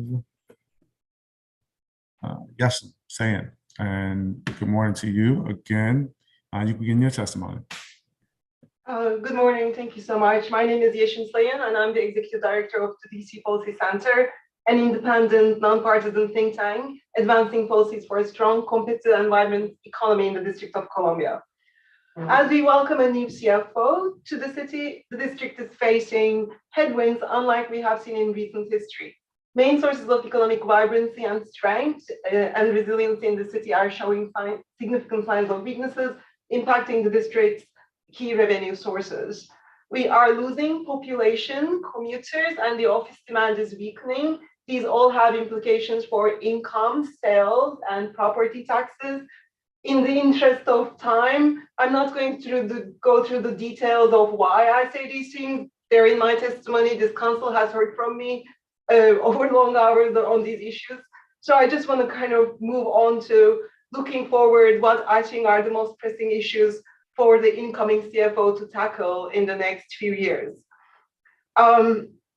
We seem no longer to be, it seems like we're entering a period where our economy and population growth will no longer outperform the nation. In fact, we will do really well if we were going at the same rate as the rest of the nation. The future of DC's tax base depends on things that are kind of congruent with, but somewhat outside of the reach of the fiscal policies, federal spending, tourism, whether people will choose the district as their address as households or businesses. But the city will have to have strong finances to remain attractive. Importantly, when you look at the 4-year budget and financial plan, you see that we are spending $2.4 billion of one-time money to balance our financial plan. There is not a single year in the 4-year financial plan where the projected revenues are greater than projected expenditures. This makes it look like the city is betting on economic growth, but when you look at the fundamentals, that kind of economic growth is unlikely to come our way. Given this picture, strong leadership at the Office of the Chief Financial Officer will be extremely important. I hope that Mr. Glanley will build on the existing practices at the CFO that have created fiscal resiliency, conservative revenue estimates. I know there are complaints in the council about this, but revenue estimation is a risk management tool, and conservative revenue estimates have kept the city strong. Strong reserves, careful planning for capital expenditures, and maintaining low levels of debt will be even more important. I also encourage Mr. Lee to expand the existing efforts for improvement in the following areas: customer support, definitely, commercial property tax assessments.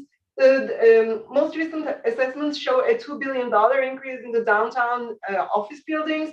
That was puzzling to me, looking at the state of the downtown. Perhaps assessment practices will need to be adjusted to take into consideration that this is a down market and not an up market, which we've had for a very long time. But importantly, on the expenditure side, this is a city that's used to plan for growth, that we're so used to planning for growth. We may lose some taxes on the sales and real property tax, and you could say, hey, it's a $10 billion local budget, what's the big deal? I think it will be very difficult to shift those burdens elsewhere without disruptions. So the city will eventually have to consider some cuts.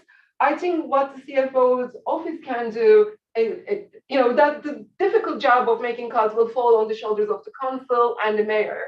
But planning for it, identifying what our expenditure patterns are, and perhaps codifying certain cuts in the budget and financial plan as contingencies will allow the mayor and the council prioritize, key spending areas. Just summarize. Yes, I'm almost done. I'm so glad that the district has been able to attract a CFO candidate as talented and experienced as Mr. Glanley. He will find a dedicated and tireless staff at the CFO that are ready to support him.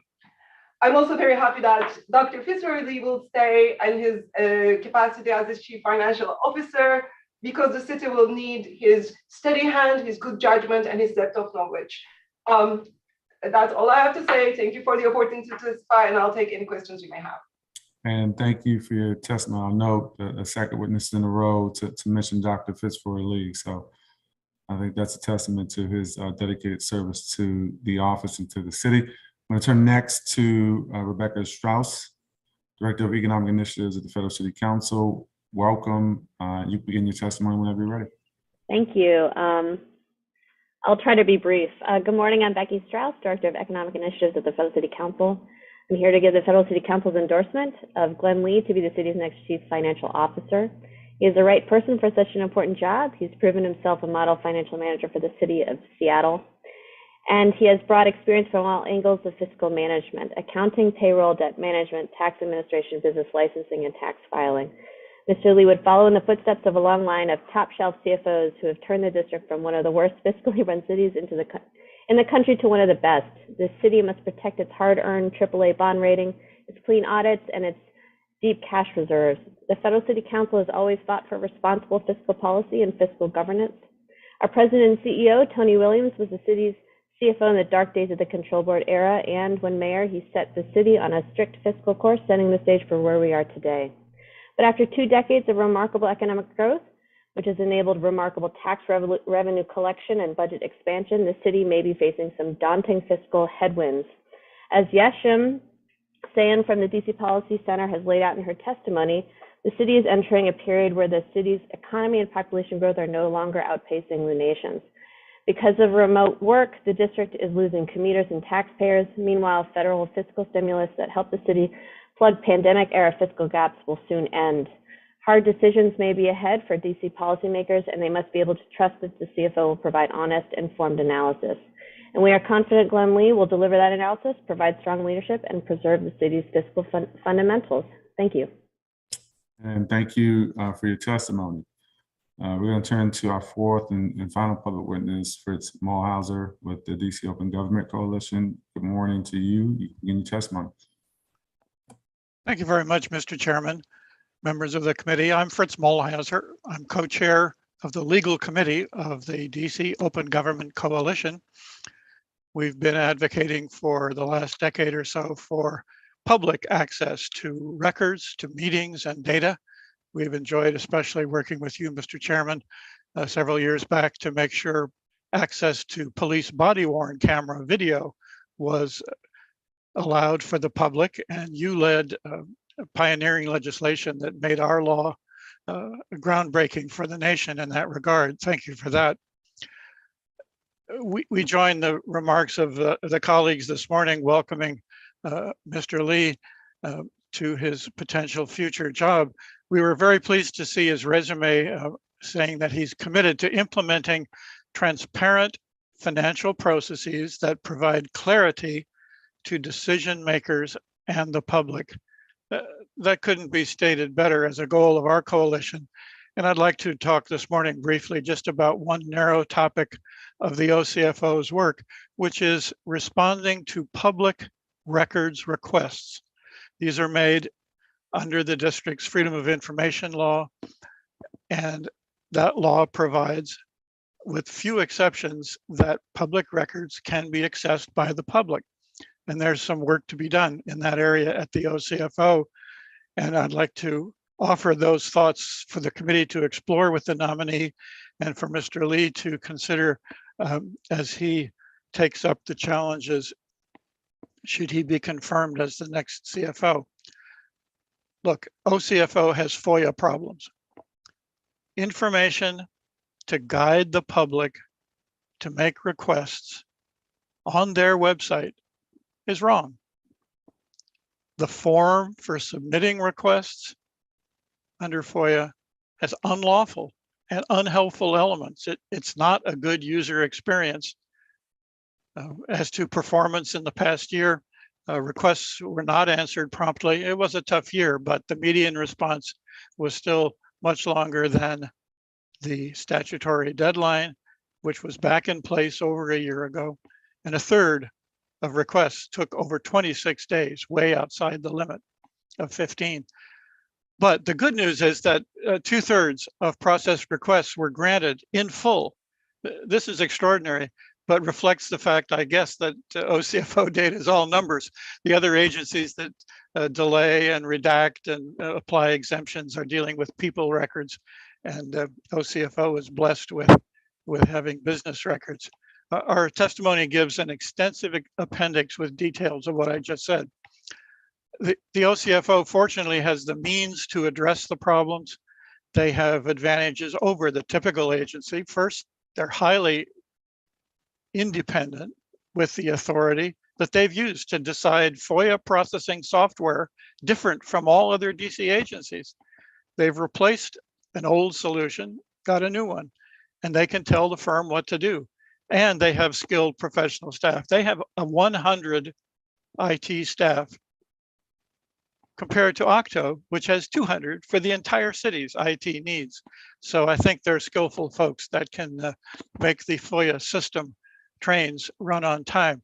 So together, these are the ingredients we commend you to explore.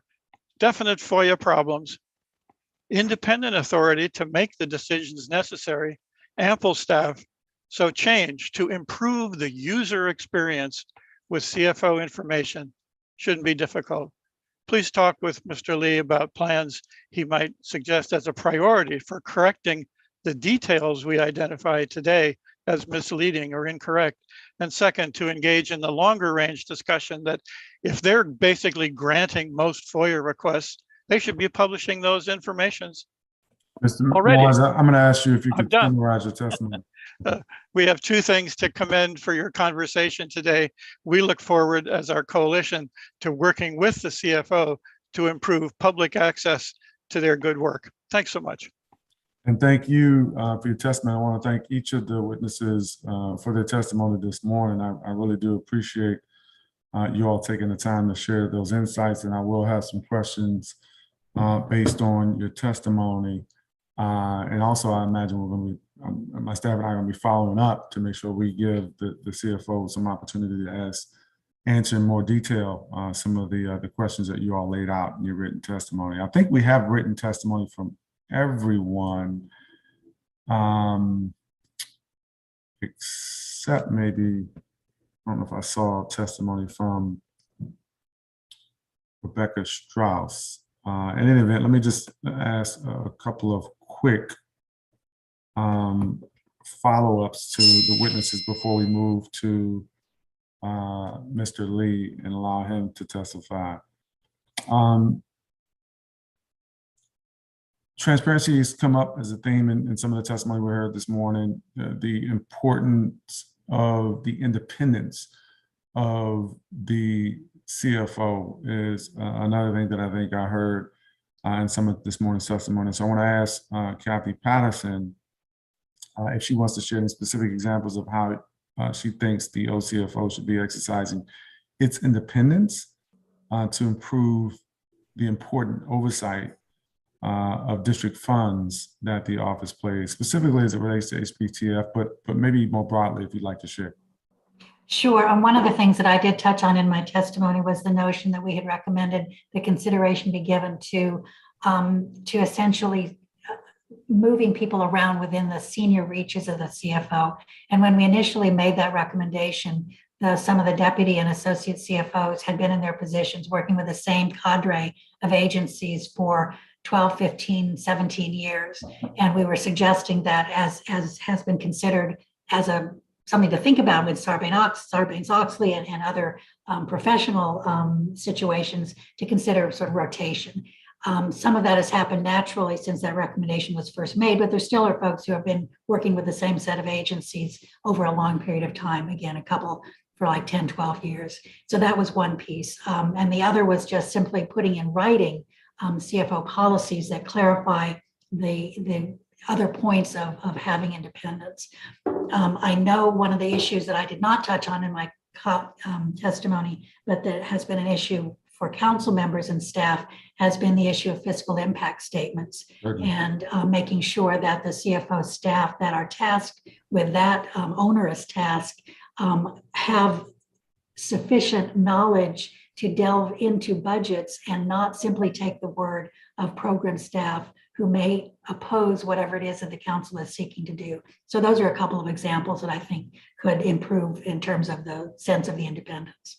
Now, that last point you raised about having sufficient knowledge and ability to delve into it, I think is an important point, one of the many you've raised. But let me ask you, have you had an opportunity to sort of look at the nominees' background, professional experience, and given your history with the district and having been in leadership to observe prior CFOs, what do you think about his experience and whether it raises any concerns, or you think it is adequate to be able to do the job of CFO, the awesome task that our independent CFO holds, which I think is unique amongst CFOs around the country?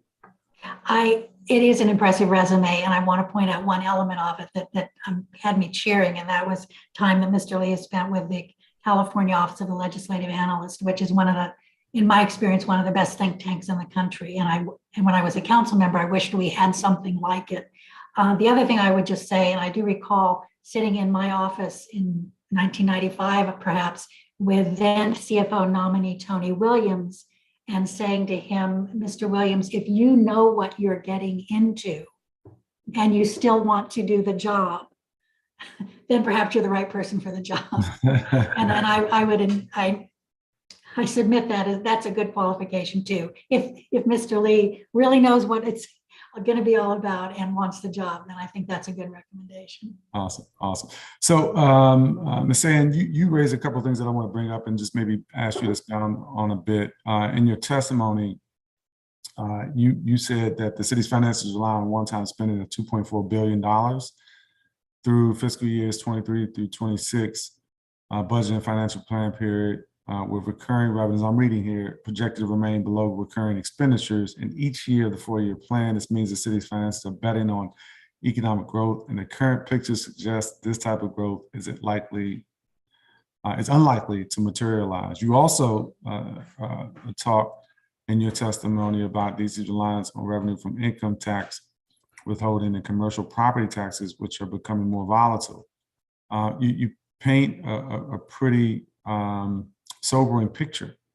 And I want to just give you an opportunity to expound on that and maybe talk about whether you have any ideas that the CFO and well, the policymakers, the mayor and the council should be considering for alternative revenue streams, but also, how an incoming CFO might think about these challenges. Thank you so much. As I mentioned, this is a city that's used to having growth. We've seen population growth, income growth, and tax revenue growth since probably early 2000s. But the signs that we're seeing with population and commuters and commercial office space is very disconcerting. First, we have 3 sources of data: the Census Bureau, the IRS migration data, and the post office data, all telling us that out-migration from the city is the norm. And we are seeing this out-migration for households that earn taxable incomes of $100,000 or more. We're also seeing that concentrated in the age group of 26 to 45. That's bad news for the future of births. School enrollments, again, school budgets rely on growth, all kinds of way we think about our budgets. The income taxes have been particularly strong during the pandemic, but because of the market performance. But we've also been replacing low-wage jobs with high-wage jobs. That's helped the withholding side. But what we're seeing is, obviously, inflation is creating these adjustments in the stock market. We will see the implications of that.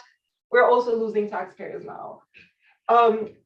Commuters, we've seemed to settle in a pattern that people show up 3 times, Tuesdays through Thursdays, office occupancy peaks at below 50%.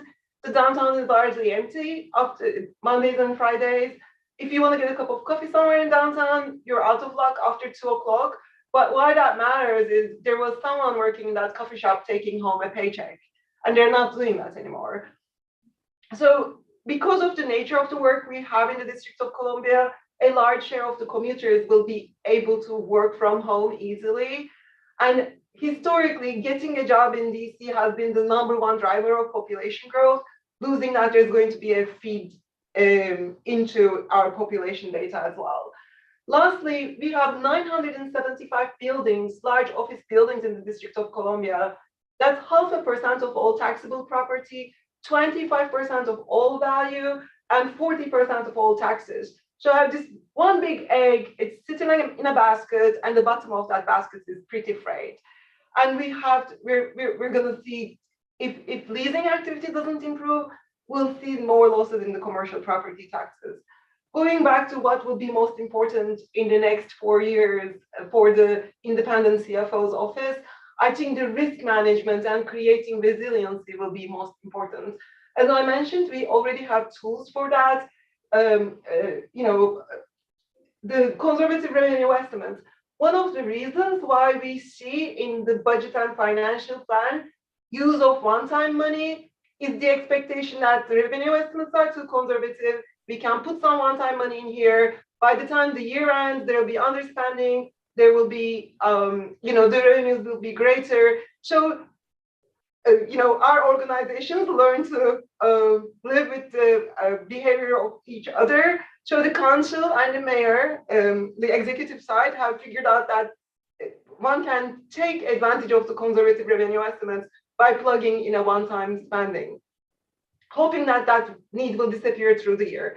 And that has happened frequently in the District of Columbia. But what we're seeing right now, an amount that we have not seen. Part of it is coming from the American Rescue Plan Act. So I guess because this is bad times, this is normal. But I had never seen a 4-year financial plan where the revenue is constantly below expenditures over the 4-year period. That is a concern. I think that the most important thing that the CFO can do is really think about if the city needs to make cuts. If the city needs to make cuts, what is a good way of doing it so it's not down the last minute? And so the mayor and the council can prioritize what is most important. State and local governments are where the rubber hits the road. The spending at the state and local level changes lives, from schools to healthcare to safety nets. And I think for that reason, this kind of planning is going to be very important. Thank you. And thank you for that. I also want to turn to Mr. Smallhouser, and I appreciate your recognition of our work on the body-worn camera legislation, which was, as you mentioned, pioneering when we passed it several years ago. You raised some really important concerns about transparency with the CFO. And if there's, if there is one thing that you think this nominee, Mr. Lee, needs to be mindful of as he contemplates this confirmation process and the task of the work, the myriad of things that the CFO has to tackle, what's the one thing you think he should be most mindful of when it comes to transparency, when it comes to responsiveness to FOIAs and other, public transparency tools? What kind of insights would you give him, or recommendations might you make to a person in his position? Thank you for that wonderful, provocative question. He's had the good fortune to work in the state of Washington, which has a robust public access statutory framework and a community of advocates that we interface with through the National Coalition on Freedom of Information. So he's lived with a public records access regime, which I hope he embraced wholeheartedly, and his resume suggests that he does.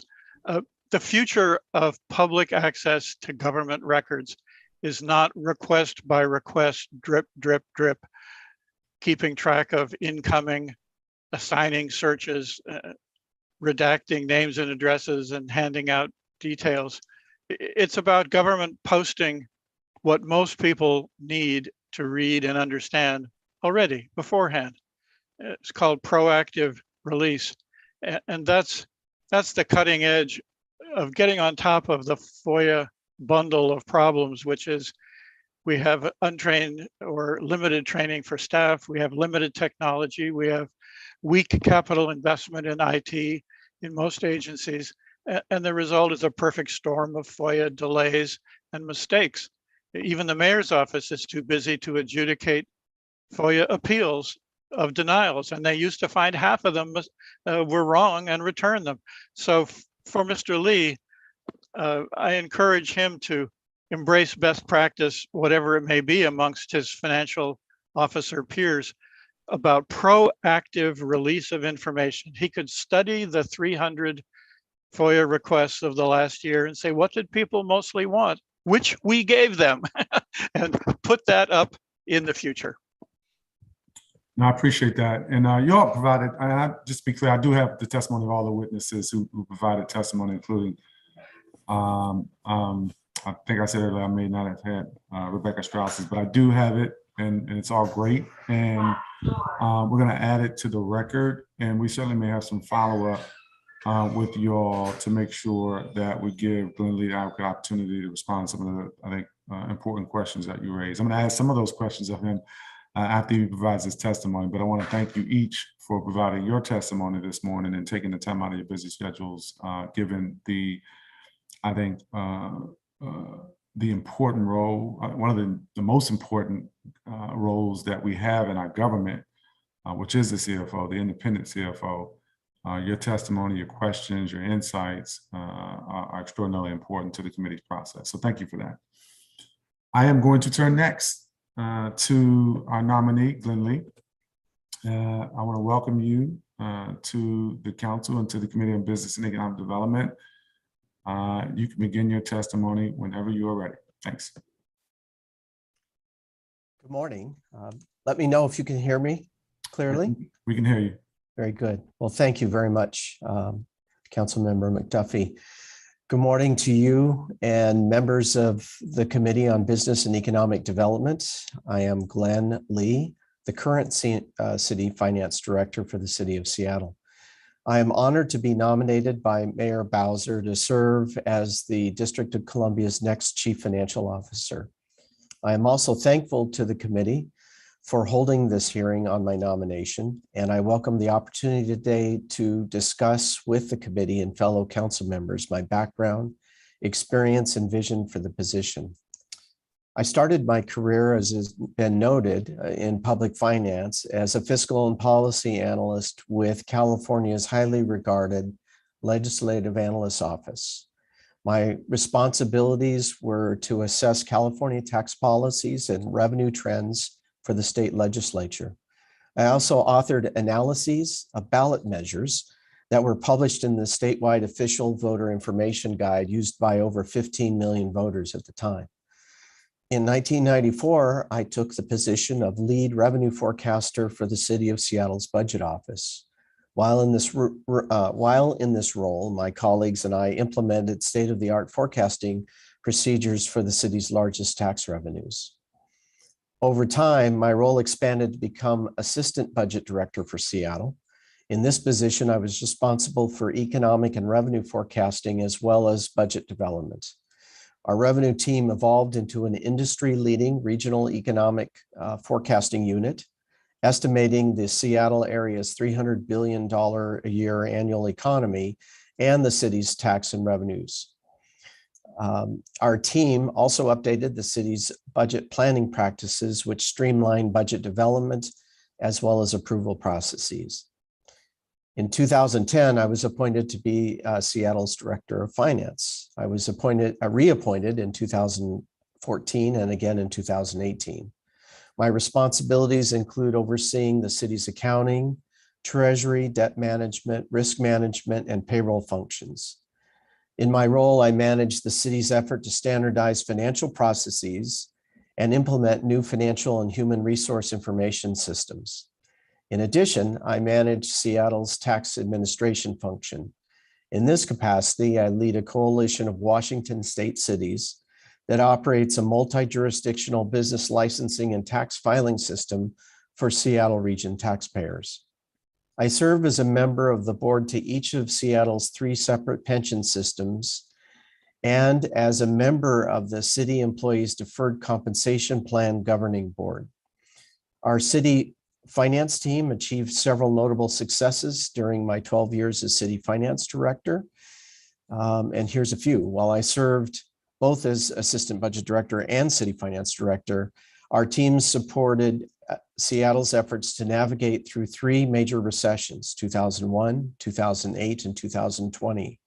This included developing regional and economic forecasts to guide decision-making, implementing budget balancing strategies, including use of financial reserves, and assessing program reduction suggestions and requests. We work to maintain a AAA city credit rating status for the city's general obligation debt with three major credit rating agencies during and after the recessions of 2008 and 2020. To achieve this, we developed financial policies to address the recessions as well as champion the city's condition with credit agency staff. We led the implementation of several new taxes, including most recently a tax on businesses' payroll expenses, as well as Washington State's largest property assessment district, which revenue from which pays for renovations to Seattle's beautiful waterfront. We advanced and currently manage the nation's first multi-jurisdictional municipal corporate tax filing system for 10 jurisdictions and over 50,000 taxpayers. This required extensive coordination with officials from neighboring cities, the state's major taxpayers, as well as working with state legislators to pass supporting state legislation. We successfully implemented an enterprise resource planning or financial system that processes and records $6.5 billion in revenues and expenses annually. To implement the system, we inspired behavioral change of roughly 500 city employees and 23 different entities to adopt and use dozens of new financial processes that dramatically improve city financial transparency. Our team is currently leading the implementation of a human resource management system that will interact with 14,000 employees. We developed and put into place new pension benefits and financial policies that stabilized Seattle's 16,000 member or $4.1 billion employee retirement system in response to impacts from the 2008 recession. Implementing the new retirement benefits required extensive financial modeling by my team, as well as substantial interaction and ultimately formal negotiations with our labor union leaders. During my tenure as finance director, the funding ratio of the city's pension fund has increased from 60% to just over 75%. My vision for CFO, well, the District of Columbia is in a strong financial position despite the challenges brought on by the pandemic.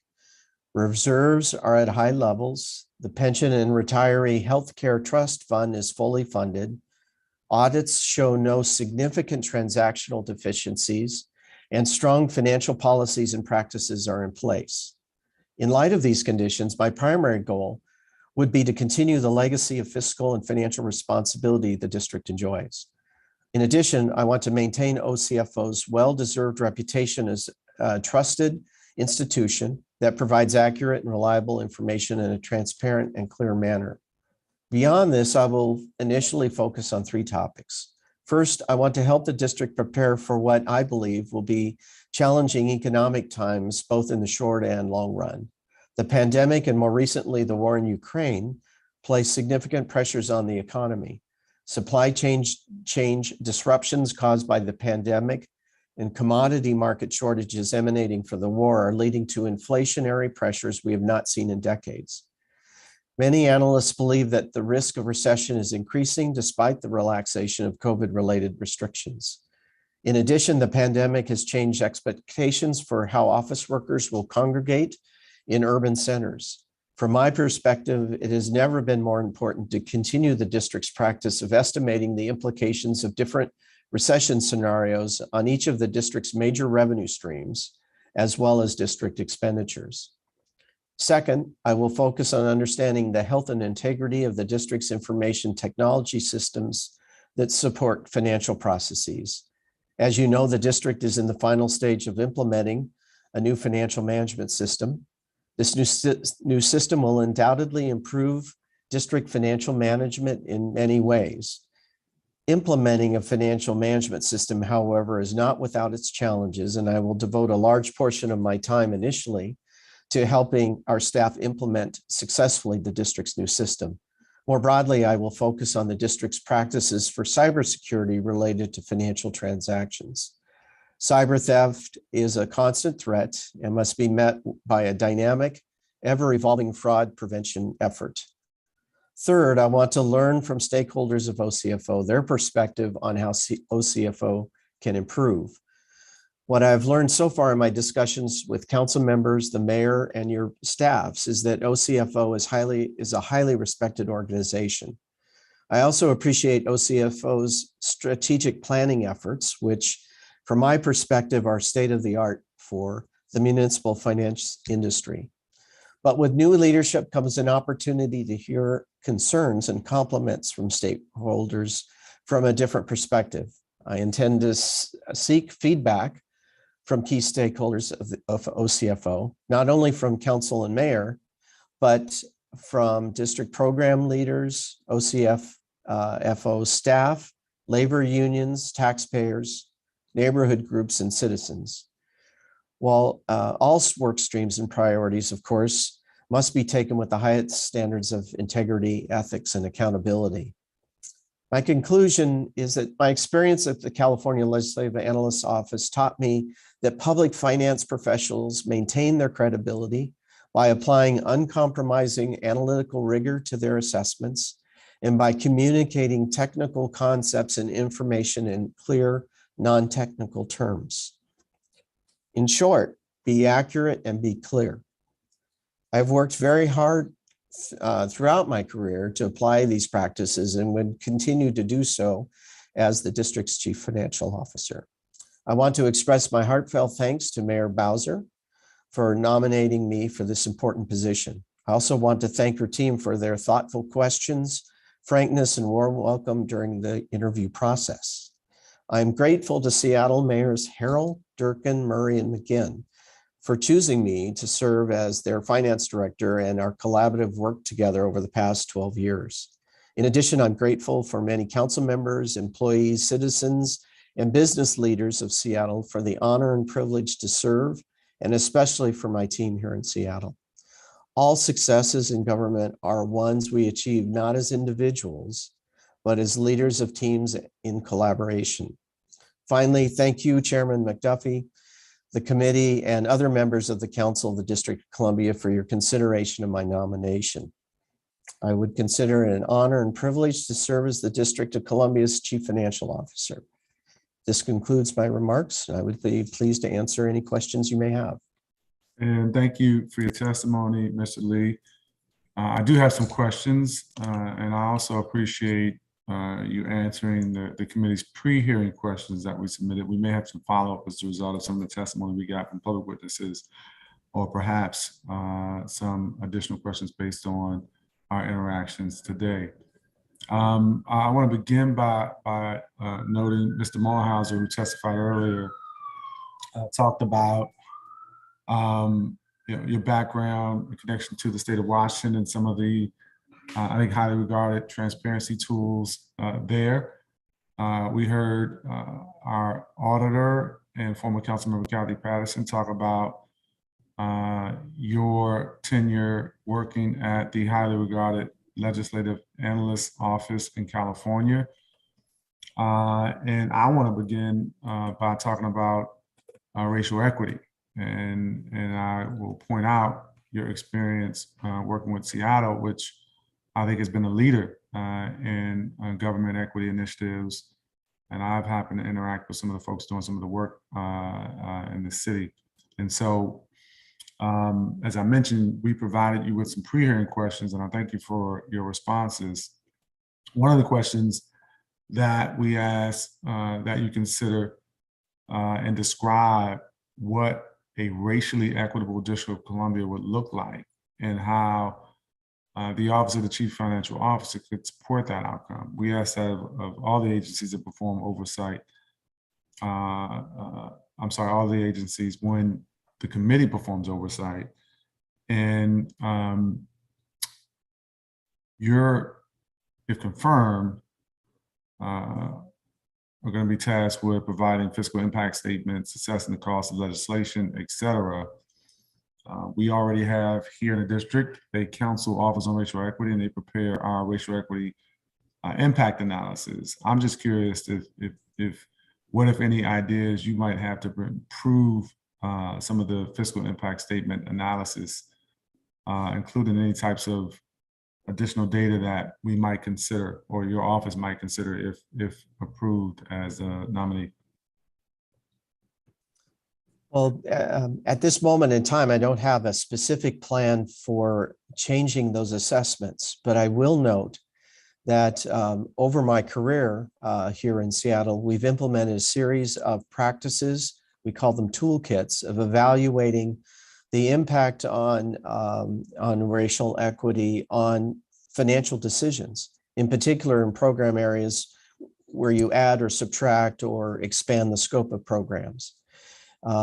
These toolkits or processes really not only focus on the dollars and cents, but they require the analysts and leaders to think very carefully on those people that are affected by the changes, in particular program users, to understand whether disparities are created with those changes. That's a high-level summary of the practice. There's a lot more steps involved, as you can imagine. And I would bring that experience and expectation that those assessments can, in the long run, be added to other assessments that the office currently does. Again, I need time to evaluate what the fiscal analyses include and understand a prudent way to bring these to bear, this kind of assessment to bear. But it's certainly a very everyday responsibility here in the city of Seattle. I appreciate that. As you know, racial equity initiatives can be outward facing, but also, I think, importantly, equally as important, internal initiatives that leaders put in place to make sure they create an equitable environment. I'm curious if you have any thoughts about some of the things you've previously done in your tenure, or ideas you might have, if confirmed, about creating equitable outcomes for the people who interact with the Office of the Chief Financial Officer. Yeah. Think OTR, but also, within the staff and the workers within the agency. This is just sort of broadly speaking. If you have thoughts about just creating a more equitable environment internally, but also with the external engagement with stakeholders, residents, taxpayers, et cetera. Sure. I really think there's two different ways that beyond adding racial equity tool analysis into fiscal assessments, there's two other ways that the office can further racial equity. First, as you suggest, is to focus on customer-facing operations and evaluate systematically whether there are practices or even some policies that are carried out by our public-facing operations that certainly unintentionally, but do provide barriers or poorer outcomes to marginally affected groups or marginalized groups when compared to other groups who are also receiving that service. Over the past year and a half, our tax administration operation did that. We focused in particular on our service to smaller, our tax collection activities on smaller firms, and ended up spending substantial amount of time doing surveys with smaller businesses, ethnic chamber of commerces, and so forth, to understand whether there were practices that were particularly difficult for those collection of firms or associations to follow. And certainly there were things we learned. Some of our payment processes were unnecessarily onerous. And so we were making adjustments to those. And we, most importantly, though, plan to follow up over time our assessment work with other surveys to see if we're making progress. So that's one. Think about your outward facing operations, and if there are certainly not intentional, but real barriers or poor outcomes to marginalized folks. That's number one. But then looking interiorly as a manager of a large organization, you can always focus on your employment practices as well as procurement practices. And to understand whether or not your employment and it matches the community you're in has always been important to me. We've worked hard to have our employment practices take that into consideration, as well as understand whether our procurement practices are thoughtful about providing opportunities to smaller minority-owned businesses of different kinds. So I think as a manager of any large organization, you can focus very well on your own employment practices and procurement practices. Thanks for your response.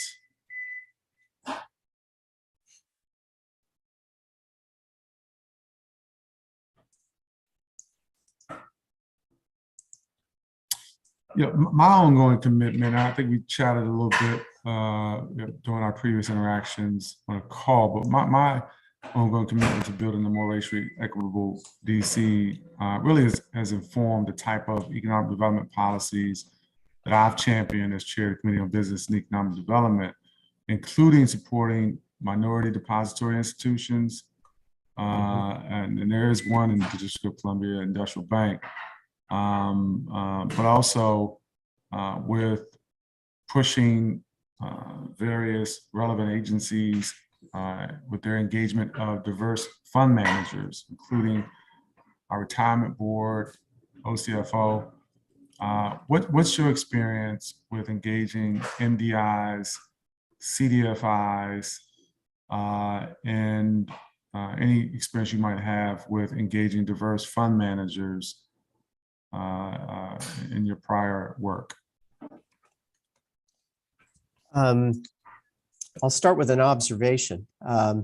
I sit on the retirement system and for the city, and as I mentioned, we have $4 billion under management for that system.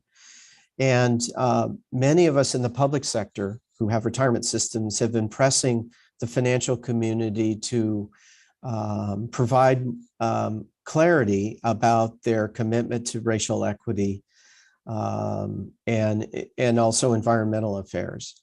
And my observation is that it's been remarkable over the last year and a half to 2 years to see how fund managers lead their presentations for soliciting business or investment opportunities, providing those to retirement boards of their commitment to social equity and environmental concerns. I think that's a direct result of the public sector retirement world pressing those industries to fall in line with visions that you described, Mr. McDuffie. And you know, I certainly would bring that sensitivity to my responsibilities here. I appreciate that there's a cash balance that's managed. To be really clear, there's a whole series of fiduciary responsibilities that one has to consider managing the city's cash flow, and I have a lot to learn about the retirement system as well. But I guess that's my observation. I feel that the industry, the financial industry, is responding to public sector investors by really rethinking some of their practices and whatnot along these lines. And I'm very pleased to have been a tiny part of that, and hope to bring that same ethic and sensitivity here to DC. I think that your experience there is something that I find really important as a nominee for this extraordinarily important position here in the district. I want to move on to some questions about transparency and the independence of the office. I raised that earlier. Some of the public witnesses raised this as well. According to your resume, as Seattle's Assistant Finance Director, you increased clarity and transparency of the city's annual budget by streamlining budget development and approval processes.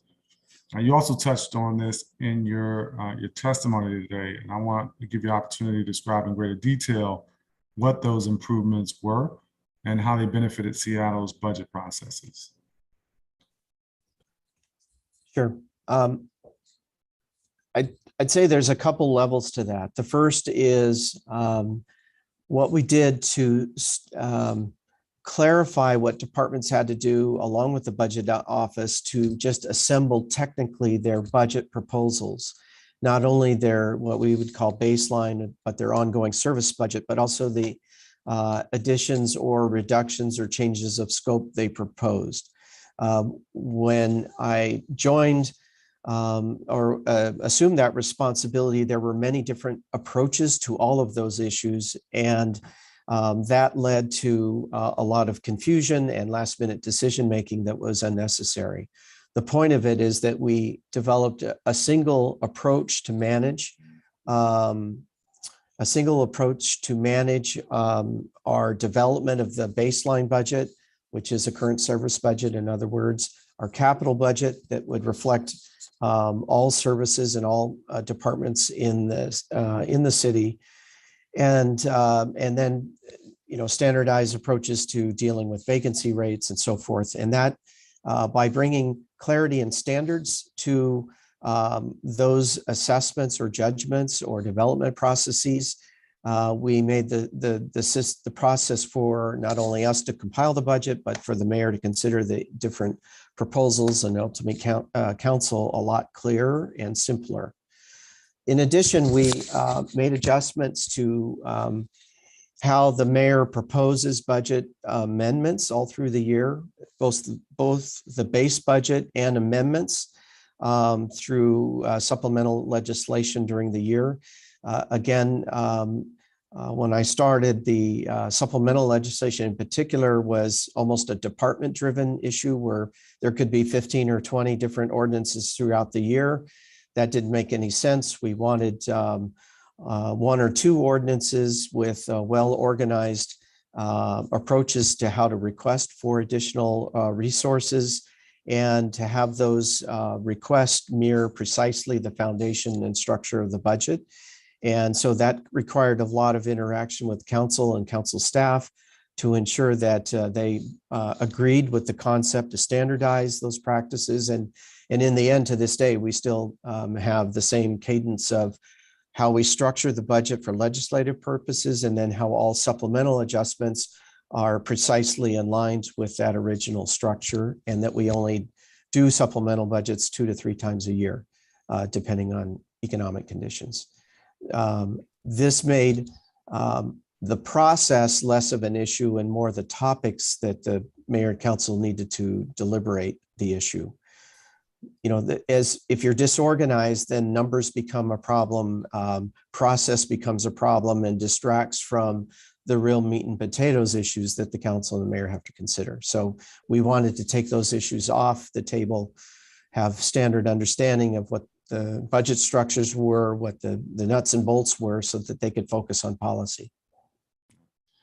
I mentioned the Office of Independence, and obviously that's something I'm going to continue to stress, and my colleagues have stressed as well. And you've heard members of the public in various hearings talk about the independence of the OCFO with varying degrees of support or criticism. But the OCFO is, an independent office. That's extraordinarily important. What do you understand to be the role of an independent OCFO, and how will your specific leadership and experience you bring reflect that if confirmed? A couple of attributes about the independence has become clear as I've gone through this vetting process. First is that the importance of the office to provide impartial, expert fiscal assessments of policy and program proposals to the mayor's team, as well as council members and the council as a whole. That's a key responsibility that has to be managed well. It has been. My understanding generally is that those assessments are well thought of from OCFO. Certainly my responsibility to ensure that those standards remain, and perhaps improved, or certainly the way we communicate those assessments could be possibly improved. I think one observation I can make in general about the structure of OCFO that's so different is for most of us in the state or municipal level that are finance directors, not only do we need to maintain our credibility, but because we work for an executive, we also have to advocate for policy proposals. And that's can be difficult to maintain your credibility and be an advocate for a mayor or a governor's proposals.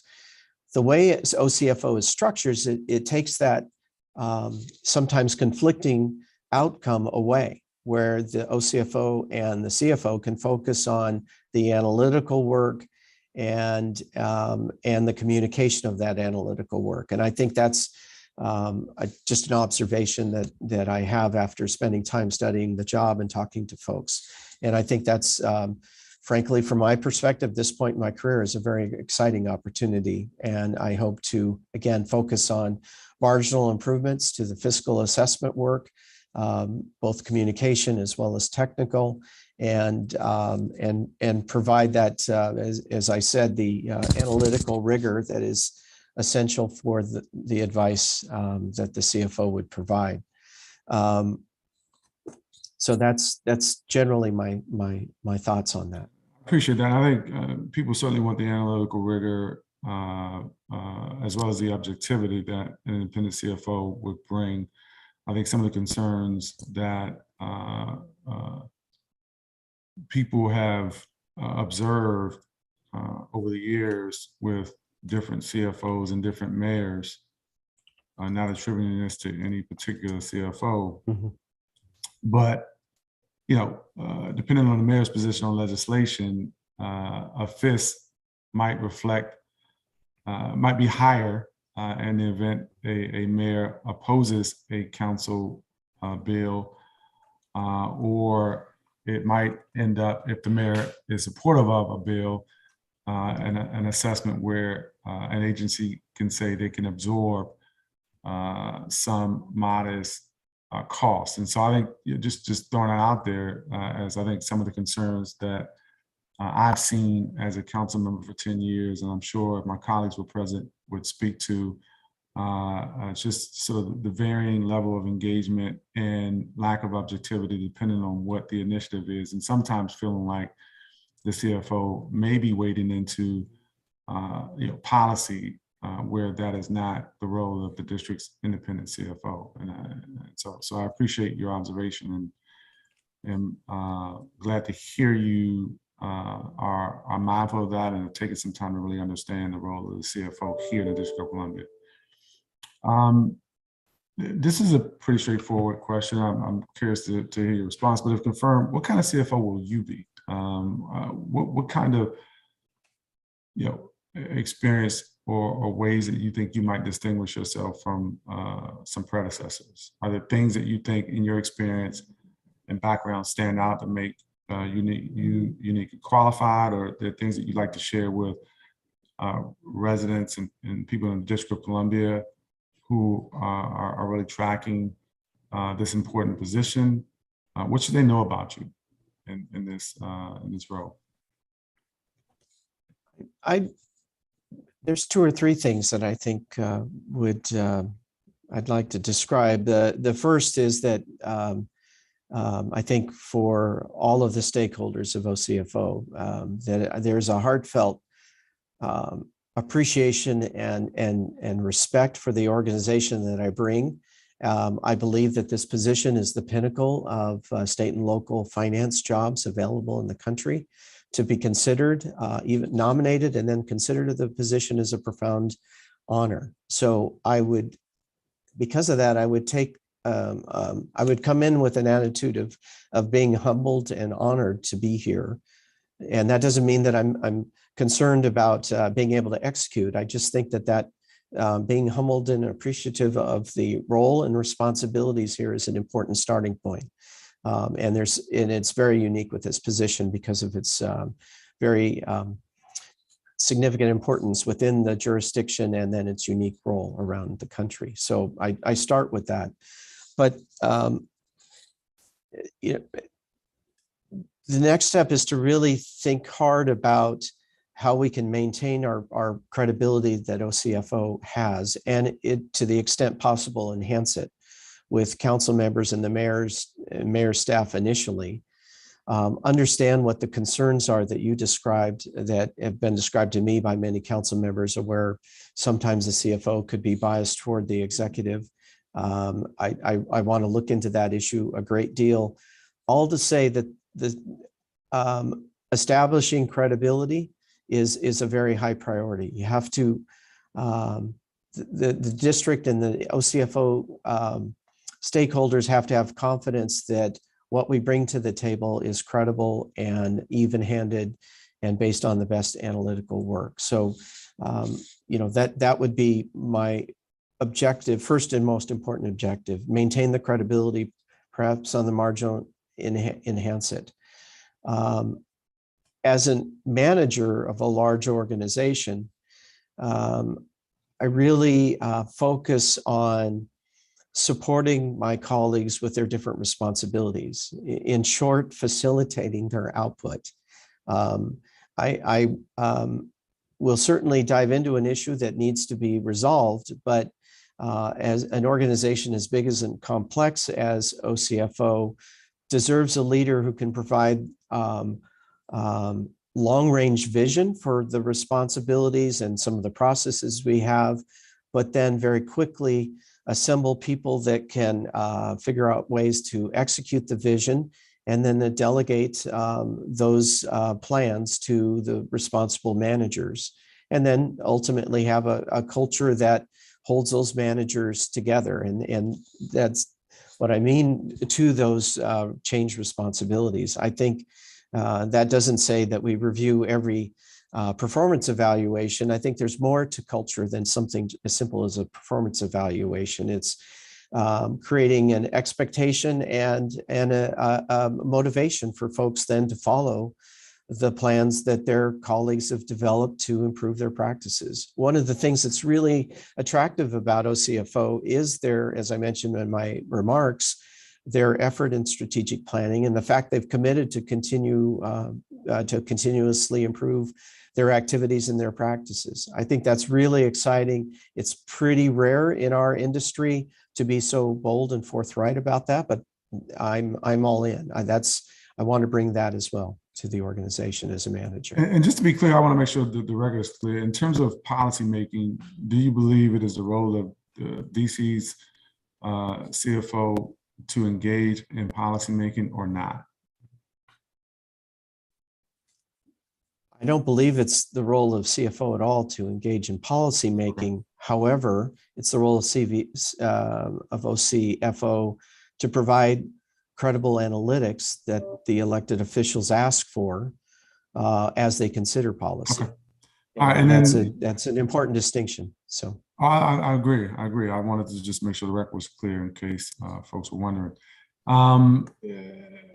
You talked about the size of the office, I think, a little bit earlier, but according to the information that we got pre-hearing, the staff you currently manage as Seattle's finance director is around 150 employees. Is that accurate? Yes, it's growing quickly. We should be 200 by the end of the year, but yes, okay. That's about what it is. Yeah. It's still, I think, significantly smaller than the CFO's office here in the District of Columbia, which has a staff of approximately 1,000 or a little more than that. Anybody who might have concerns about your ability to manage a large office, how might you respond to those questions about that?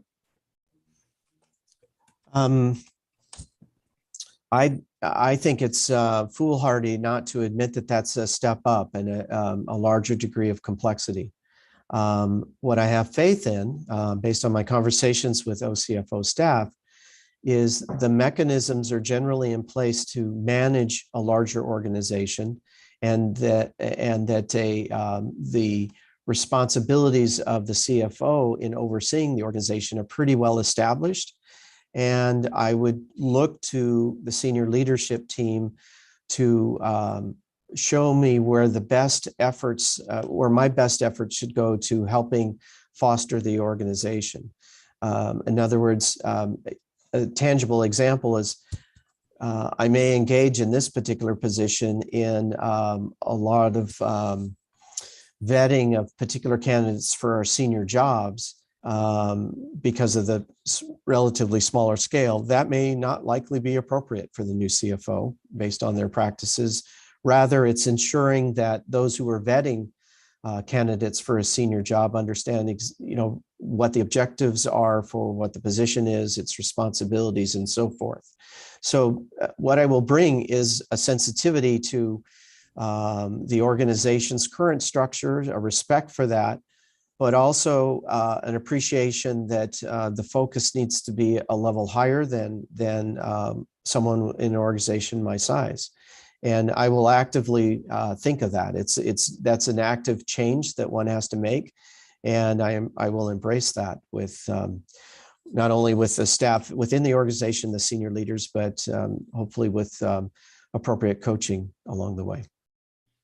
And, it's pretty obvious, but you're not a district resident. That's correct. That is correct. You stated in response to previous questions that you have plans to relocate here should you be concerned. Confirmed, that is. Is that also correct? That is correct. Okay. Have you spent any significant time here in the district? Just a general question about your understanding of DC and how things work here, familiarity with just Sure. government outside of the federal Washington, DC. I have visited the district both professionally and personally. My wife and I really enjoy visiting and enjoying the cultural assets that are unique in the nation. It's a very exciting place to be. The cosmopolitan feel of the city is really, really unique. And so we enjoy visiting and try to come here reasonably frequently that way. In addition, my job does bring me back to DC frequently as well, probably once a year, once every other year recently. Have had through this process the opportunity to meet many officials within the executive, as well as, quite frankly, had intentionally set aside time to travel through the district on the metro by bus or walking through neighborhoods. I enjoy doing that in new cities, and we're out put some miles on my shoes, so to speak, going through the community just to get a sense of different neighborhoods. I can't tell you how impressed I am with a lot of the city services that are provided. I stopped in several libraries, for example. My goodness, they put us to shame here in Seattle in terms of how well they're managed, and their public service sense. So I'm not a resident, so I can't speak to many years of experience there, but I'm a big fan. And the more I've spent time, certainly in the last 3 months, the more I've become appreciative and looking forward to being part of the community should I be confirmed. Okay. I think you were on, and maybe you were listening to the public witness testimony prior to the committee calling on you to provide your testimony. But Yesem Sands' testimony, she talked about how loss of communities due to telework impacts the downtown economy, reducing sales tax revenue, and impacting commercial property taxes. She also discusses loss of high earner population and how that may impact tax revenue. And she also noted the district's relatively outsized reliance on individual income tax revenue. We heard Kathy Patterson in her written testimony talk about when the auditor hired a team of economists to review the OCFO's revenue projections, how they shared some concerns about the district's increase in debt without hitting the statutory. Let me talked about the revenue sufficiency for the district to increase its debt without hitting the statutory debt ceiling. I'm reading from her testimony. Yeah, yeah. And the pace and extent to which employees return to the workplace could continue to impact the demand for office space and therefore property tax revenues, as well as other revenue streams such as parking tickets, which may be dependent on worker traffic as well as enforcement levels. So all these things that raise serious concerns about, the uniqueness of the district's local economy, I think, and how they pose challenges for our economic recovery. What thoughts do you have on those observations, broadly speaking, and whether you have given thought to any specifics around how the city might address some of those challenges? I think you're well aware of the outsized roles that, sort of the influx in our daytime population play on the district's local economy, hospitality, tourism, leisure economies, which were hit hardest and first during the pandemic. Just give me a sense of your thoughts broadly about the unique role that those industries play and the challenges it poses for the district's economic recovery. Right. I touched on this very briefly in my prepared remarks. I think every large urban center throughout North America is facing somewhat the same challenges. And certainly just anecdotally here in Seattle, I kitty corner or right across the street from my office is about a 45-story building that was completed just before the pandemic and probably has never been occupied by more than 10 or 15% of the space because of the telecommuting phenomena. I know my colleagues in San Francisco can describe the same, Chicago the same, a couple other jurisdictions maybe not so, but in general, we are all facing what I worry will be a fundamental shift in how office workers congregate to do their work. And by congregating downtown, that creates a lot of revenue streams and costs in terms of certainly transportation infrastructure, but also all sorts of revenue streams are affected by that, depending on the way a revenue portfolio is structured in a particular city. In our case, with our corporate taxes, in particular, the payroll expense tax, having less people working in the city or working part-time 1 or 2 days a week has a huge impact on that revenue stream. And so in general, I'm deeply concerned for all jurisdictions, all major urban centers, for the implications of how the labor markets, office working labor markets will react in the long run to the effect of the pandemic and the encouraging of telecommuting. I think that's a very significant problem that all urban areas need to think about.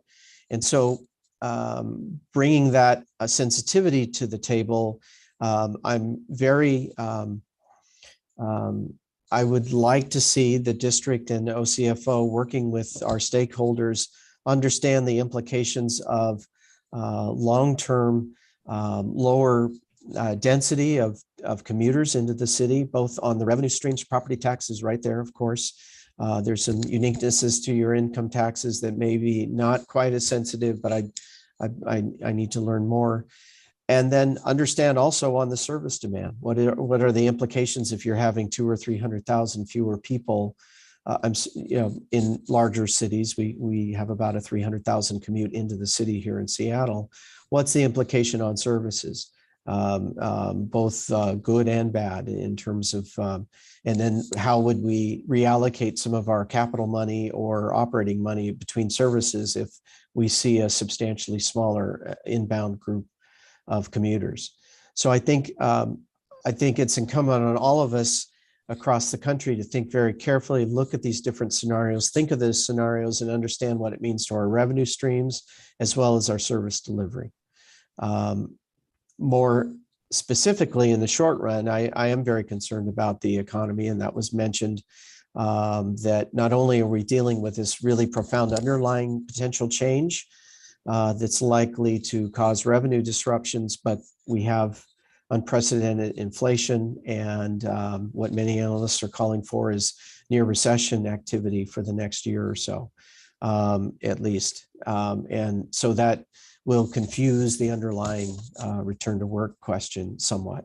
Nonetheless, I think every jurisdiction needs to think very hard about scenarios to cope with recession. Okay. We talked about transparency, and I mentioned some of the testimony of Mr. Smallhouser.